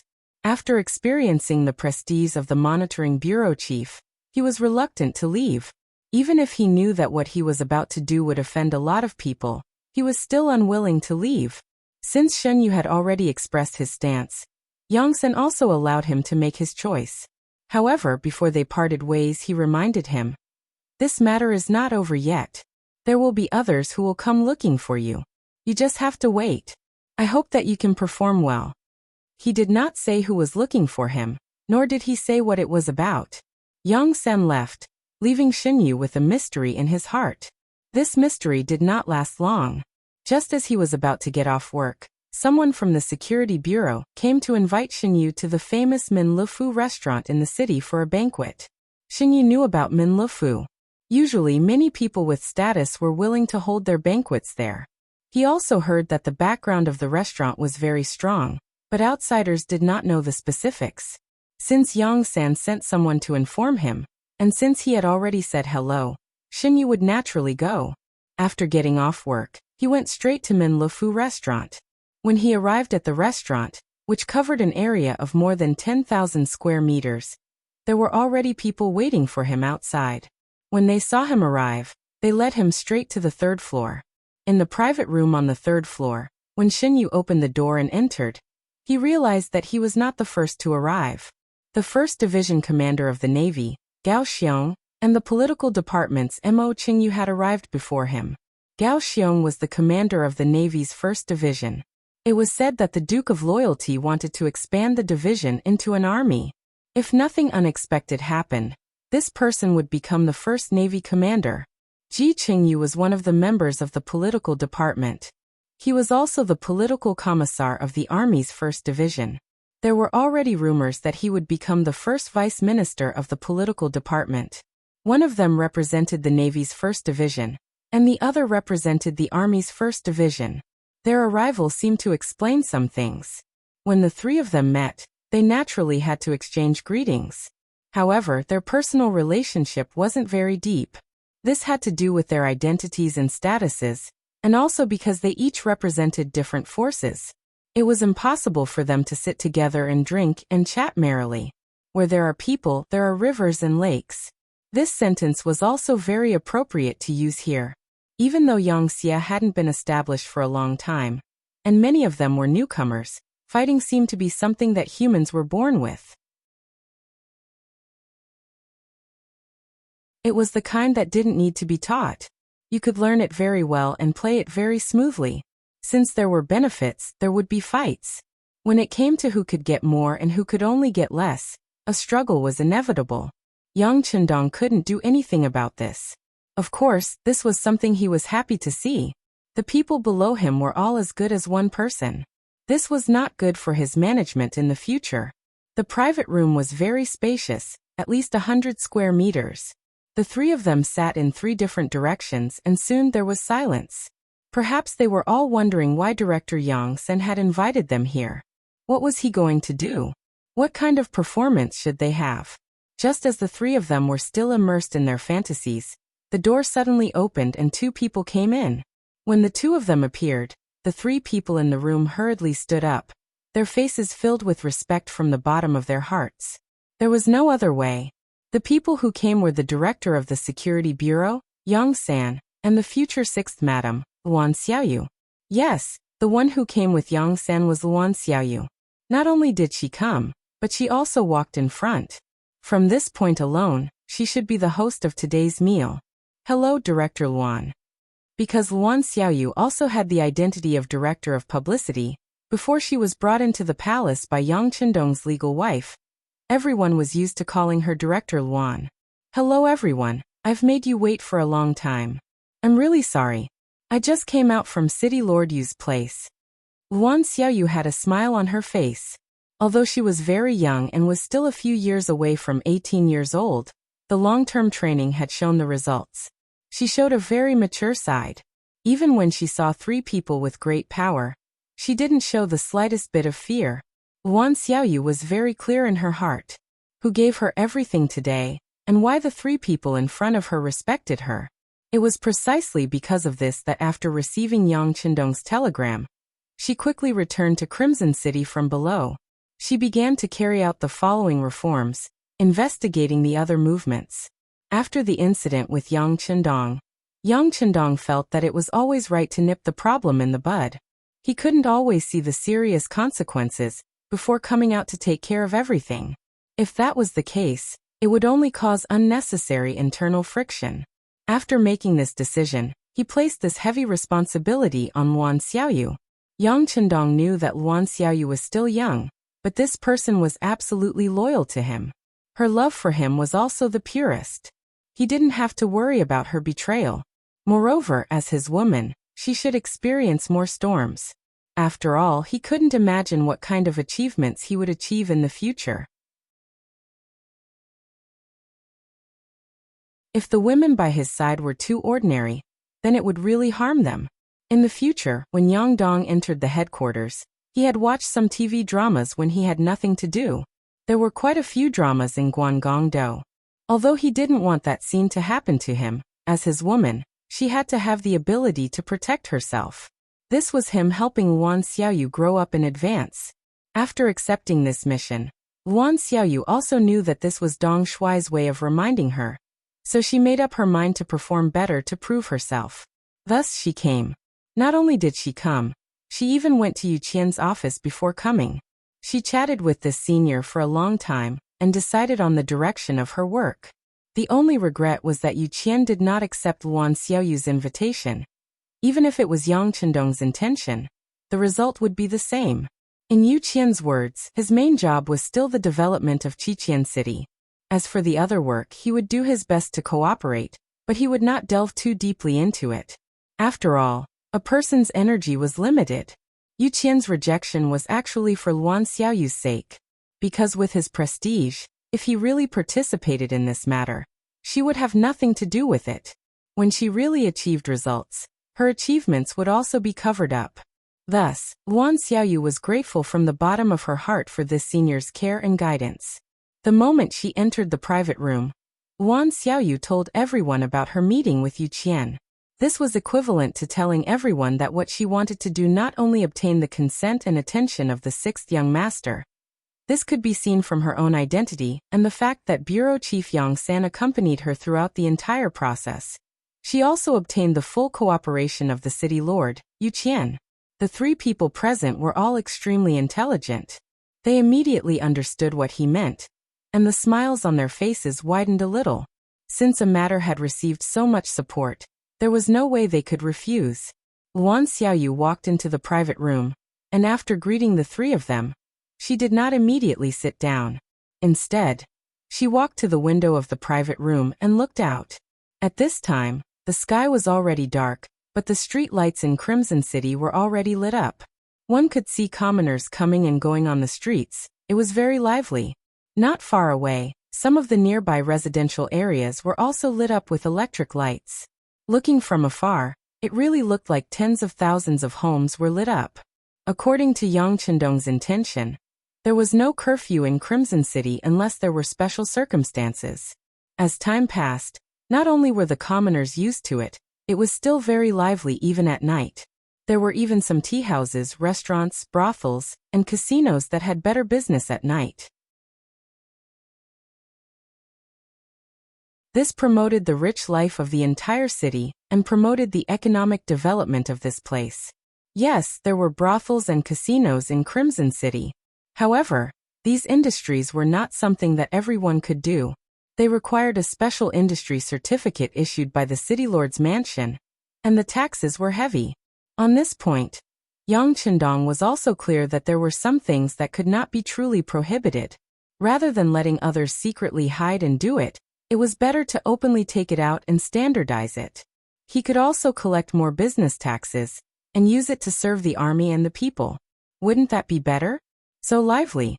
Looking out the window, Luan Xiaoyu could not help but say with emotion, "Yes, so lively. This kind of scene can't be seen even in Baiming or Southern Ming's capital." Xinyu also stood up and came to the window. Looking at everything in front of him, he also sighed with emotion. Such a lively place needs to be protected by us. Just based on this, we should all feel proud. Finally, Luan Xiaoyu's seemingly unintentional words began to lead to the main topic of today's conversation. Hearing this, Xinyu and the other two's expressions turned cold. No one said anything. After all, Yang Tieju's matter had just happened. If everyone sang praises now, it would be too much of a bootlicker. The others did not say anything, only Luan Xiaoyu continued. "Today, I called everyone here because of my idea, and also because of the sixth young master's idea. After Yang Tieju's matter, he even secretly hid weapons. This might be a special case, but at the same time, it also shows that we did not do our job well. There should be many people and departments involved in this matter, but we were completely unaware of it. In the end, We had to rely on the sixth young master to remind us what to do. Doesn't everyone feel ashamed because of this? Luan Xiaoyu's voice became louder and louder. At the end, there was a hint of reprimand in her voice.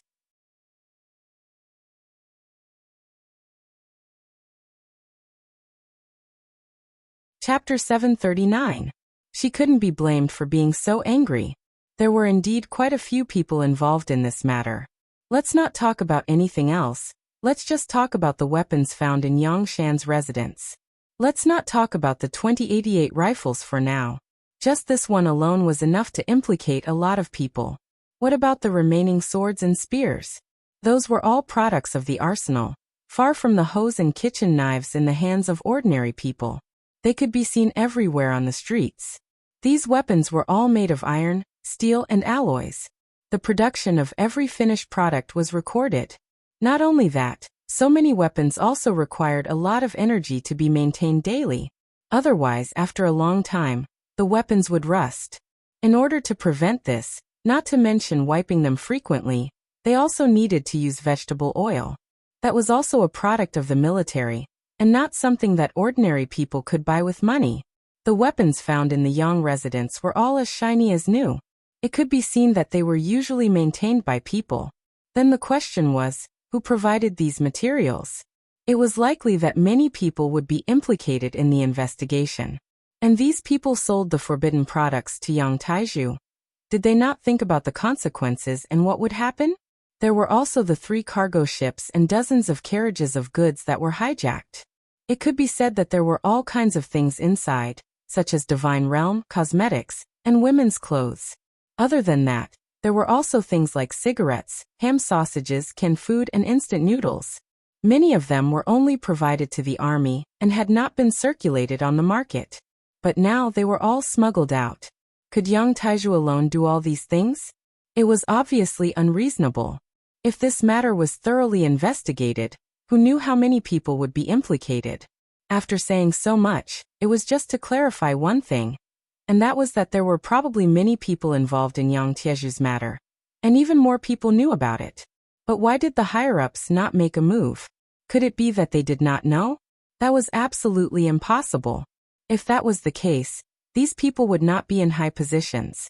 In the end, there was only one possibility, and that was that too many people knew about it, but they dealt with it with the mentality that it was better to avoid trouble. Everyone had the idea of sweeping the snow in front of their own door. As long as they did not participate in some matters, it would not be wrong. With such a mentality, Yang Taiju was able to do things like a fish in water, which made the problem become more serious. This time, if Yu Mian hadn't arrived at the origin city, met Yang Qindong, and voiced out his concerns, he was afraid that if he had waited for a while, once it erupted, it would have caused an unimaginable result. This was also the reason why Yang Qindong was so angry and wanted to investigate the source of his investigation. Luan Xiaoyu closed the window in front of her, and the private room quickly fell into silence. Her voice was also clearly transmitted to the ears of the 4 people present. Let's talk business first. The dishes will be served later.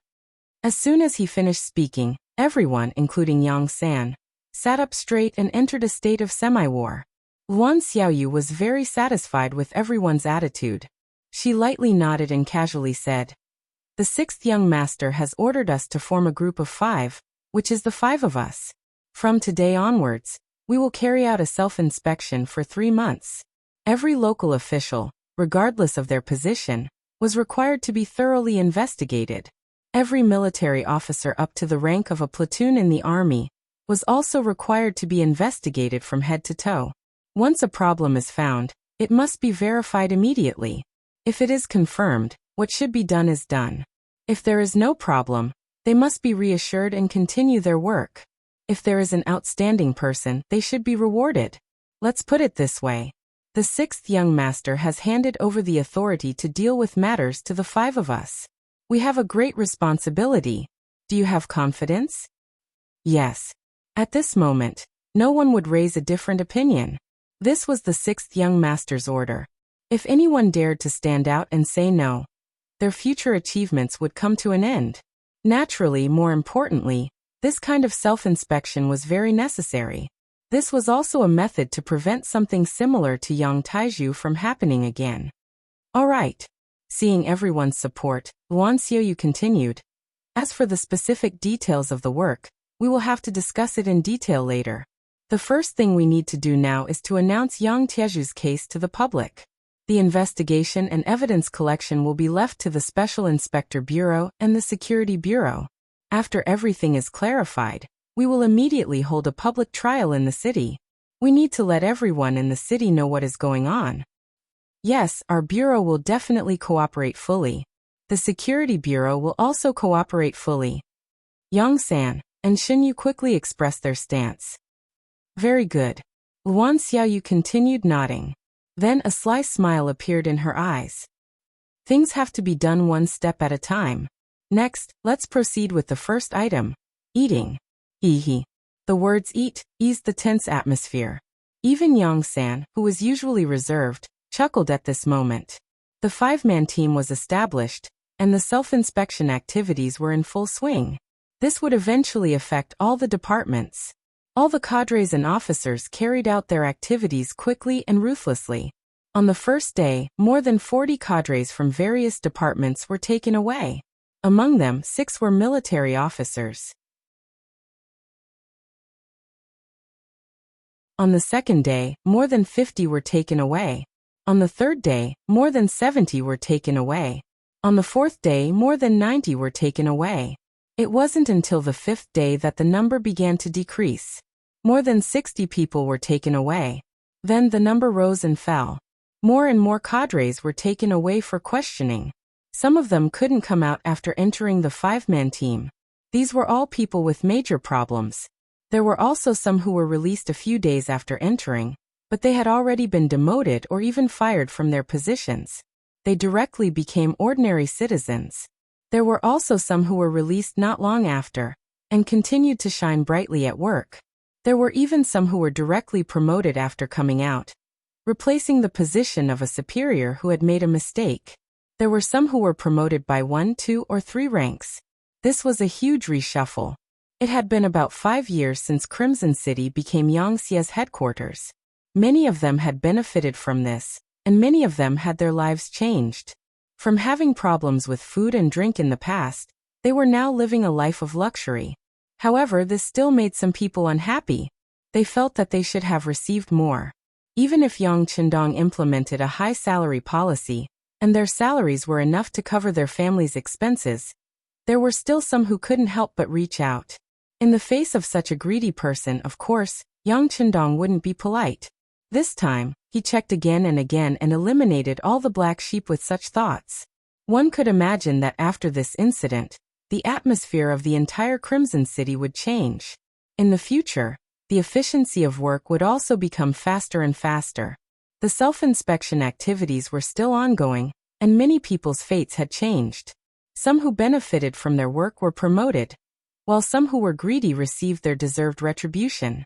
At this moment, Yang Qindong sent another telegram to Luan Xiaoyu. A new policy to raise the treatment of officials had been implemented, and that was the special ticketing system. The so-called special ticketing system was similar to the planned economy in the early days of the Republic, where the citizens would be given food stamps to purchase meat and grains. Yang Qindong requested for the officials to be given a certain percentage of their monthly salary. Once they had such ticketing, they would have priority to purchase some sought-after goods in the market. For example, cigarettes, all sorts of beverages, bottles of strong liquor, magical mirrors, high-grade cosmetics, and beautiful women's clothing. For this, Yang Qindong requested for a store to be set up in Crimson City. This store had a complete range of goods, and the quantity was sufficient. However, there was a difference, and that was that everything had to be purchased with special ticketing systems. Here, silver and even gold were useless. The reason for such a decision was that there were too many officials in the 5-man investigation team. In addition, the momentum was very large, which caused many people to feel fear. There were actually not enough officials to go around. In order to make more capable people work for him, Yang Qindong decided to give them some benefits. Under such temptation, He was not afraid that some people would not be loyal to him. It had to be said that when the special ticketing system appeared, the ticketing systems in the hands of the officials became popular goods. Although there were a lot of factories in Crimson City, and a lot of good things because there were too many merchants outside, the supply could not meet the demand. As a result, even in Crimson City, some items were difficult to buy. With the special ticketing system in the store, those good things that could not be bought outside were actually available here. The ticketing system became a hard currency, and some of the rich people started to have ideas about the ticketing systems in the hands of the officials. The officials were also humans, and they also wanted to live a better life. The ticketing systems in their hands were not enough for their own use, so how could they sell them? Even if some people wanted to sell a portion of it for some reason, it was difficult to satisfy the needs of more rich people. Over time, some people had no choice but to give up on buying it and think of ways to become officials themselves.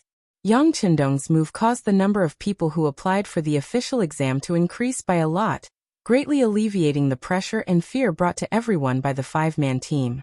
Crimson City finally continued to move forward amidst the wind and rain. After many new officials took up their positions, the effects in all aspects were indeed much faster than before. Just from this point alone, it seemed that the previous efforts were worth it. Just as the 5 young misses were carrying out their operation with great momentum, Su Maner was not idle either. She left the palace several times to look for good seedlings in the CIA. Her request was a little strange. She requested for all of them to be women because she believed that some things were more convenient for women to do than men.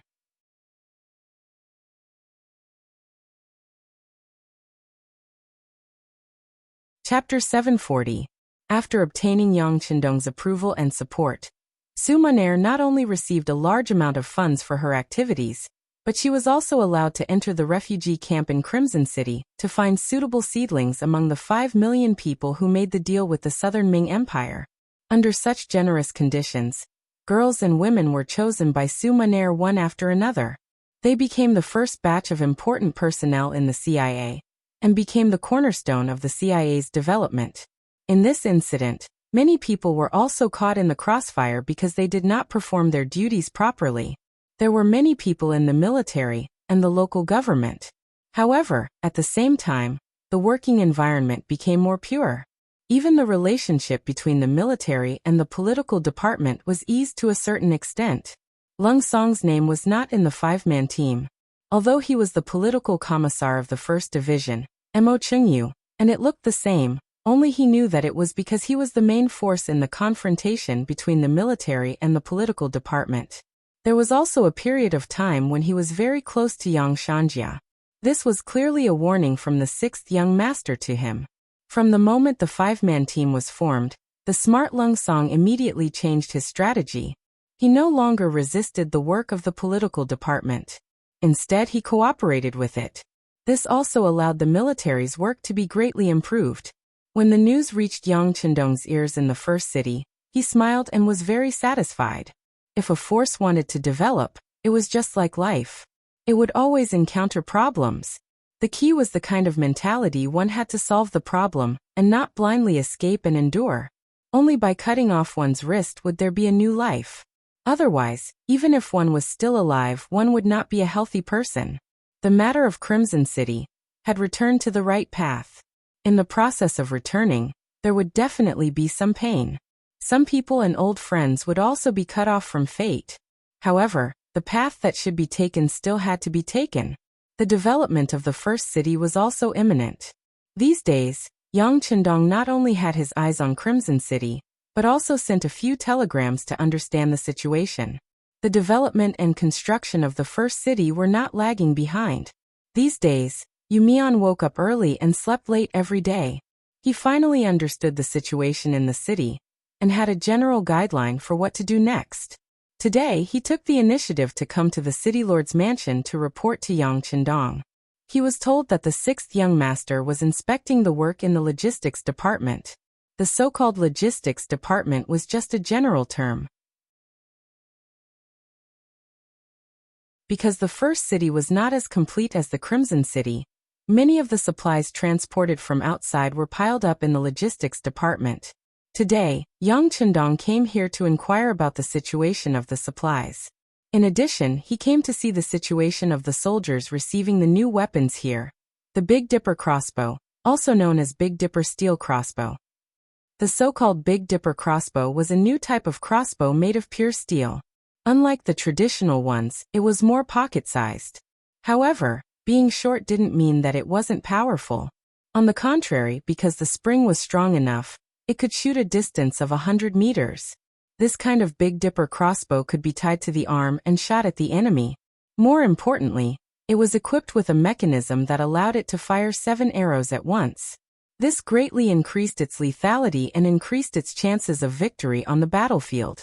With the current ability of the Crimson City Munitions Factory, it wasn't a problem to create a Type 81 assault rifle. However, it would still take a lot of time to create a qualified Type 95 assault rifle. How to save the use of the Type 95 assault rifle, and what weapon to use to replace it was the problem that the people of the Crimson City Munitions Factory had to think about and face during this period of time. Someone suggested that if it didn't work, the Cold Front Army should use the Type 81 assault rifle again. However, this idea was quickly rejected. Not to mention that with the current factory ability of the munitions factory, the number of Type 81 assault rifles that they could create was limited, and could not be provided to all the Cold Front Army soldiers. Just by giving up on the Type 95 assault rifle, once that person became used to it, the research and development work would only be slower. Then no one knew when they could create the real Type 95 assault rifle. The people of the munitions factory also needed to be stressed. This debate was finally reported to Yang Chendong in the form of a telegram. He waved his pen and gave the final decision.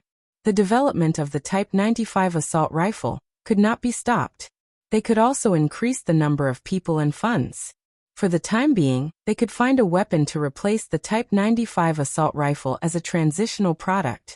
Under such a decree, the Big Dipper crossbow appeared. How is it? How's the accuracy?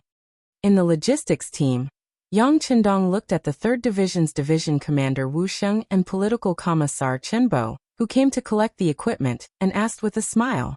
Reporting to the 6th Young Master, the Big Dipper crossbow is very good. Chen Bo immediately stood at attention and said respectfully, the crossbow can shoot continuously, which is equivalent to shooting continuously. Moreover, the size of the crossbow is smaller, so more of them can be carried on the body. After training, the accuracy can also be improved. However, the shooting distance is too short, only 100 meters. The 3rd Division's Division Commander Wu Sheng also gave his evaluation. In the end, he pointed out the shortcomings and expressed his dissatisfaction. Alright, this is just a crossbow. Even if it can shoot continuously, it's still a crossbow. How far do you want to shoot? Moreover, when the enemy is far away, you can still use the Type 95 assault rifle. Yang Chendong patted Wu Sheng's shoulder and warned others to be content with what they had. Although the Type 95 assault rifle was used for a long time, there would be some wear and tear and damage. However, with the efforts of Wu Hua and the other blacksmiths, as long as the damage wasn't too severe, simple repairs could still be done. If it really didn't work, Yang Chendong could just use the big warehouse. The Type 95 assault rifle was stored in boxes and boxes. If it wasn't for the fact that he wanted to give enough pressure to the Crimson City arsenal, he wouldn't have thought of using a weapon like the Big Dipper crossbow. Of course, Yang Chendong's actions were also a display of confidence. The current Lungfeng's Division 3 division, even if they didn't have guns, their battle strength was still very strong. This kind of army was what he needed. Normally, they would use cold weapons. Against strong enemies, they would use guns. With this combination, the Lungfeng division would definitely become the strongest army in the world. Only then would they have the strength to conquer more places and territories. Wu Sheng also knew that his expectations were a little too high, so he chuckled and nodded. 6th Young Master, please be at ease. The 3 of us have been diligently training. Even if we use the same weapons as our opponents, we will still be able to win. Yes, that's what I want. Yang Chendong laughed, showing that he was in a good mood. Young Master, City Lord Yu Mian is here. While Yang Chendong was still chatting and commenting on the Big Dipper crossbow with the officers of the 3 divisions, Beta Persei walked to Yang Chendong's side and reported. Okay, I'll go take a look. Motioning for Wu Sheng, Chen Bo, and the others to continue working, Yang Chendong turned around and walked out of the logistics group's gate under the protection of a group of guards. He saw Yu Mian waiting there. When he saw Yang Chendong, the first thing he said was, "Sixth young master, I want to farm near the first city." Farm? Yang Chendong looked at Yu Mian in a daze and became interested. Continue. Seeing that Yang Chendong did not object to him immediately, Yu Mian knew that his idea should be feasible. He immediately said, "Sixth young master, I've already investigated. The reason why the people here are very poor and sometimes even have problems eating is not because they are not hardworking, nor is it because the soil here is not good. Although it's called yellow soil, as long as you plant properly, you can still grow good crops. They don't dare to plant because safety has always been a problem. The Mongols lived by herding. This was a way of life left behind by their ancestors. It was also because it was more flexible. On the grassland, the strong preyed on the weak. The strong would always be able to obtain more resources. Imagine, what kind of strength did an ordinary person have? If he chose to farm, it would be equivalent to imprisoning himself in a certain area. Usually it was fine, but once he encountered an enemy attack and danger came, he could drive the flock of sheep away. However, he could not take the crops planted on the ground with him.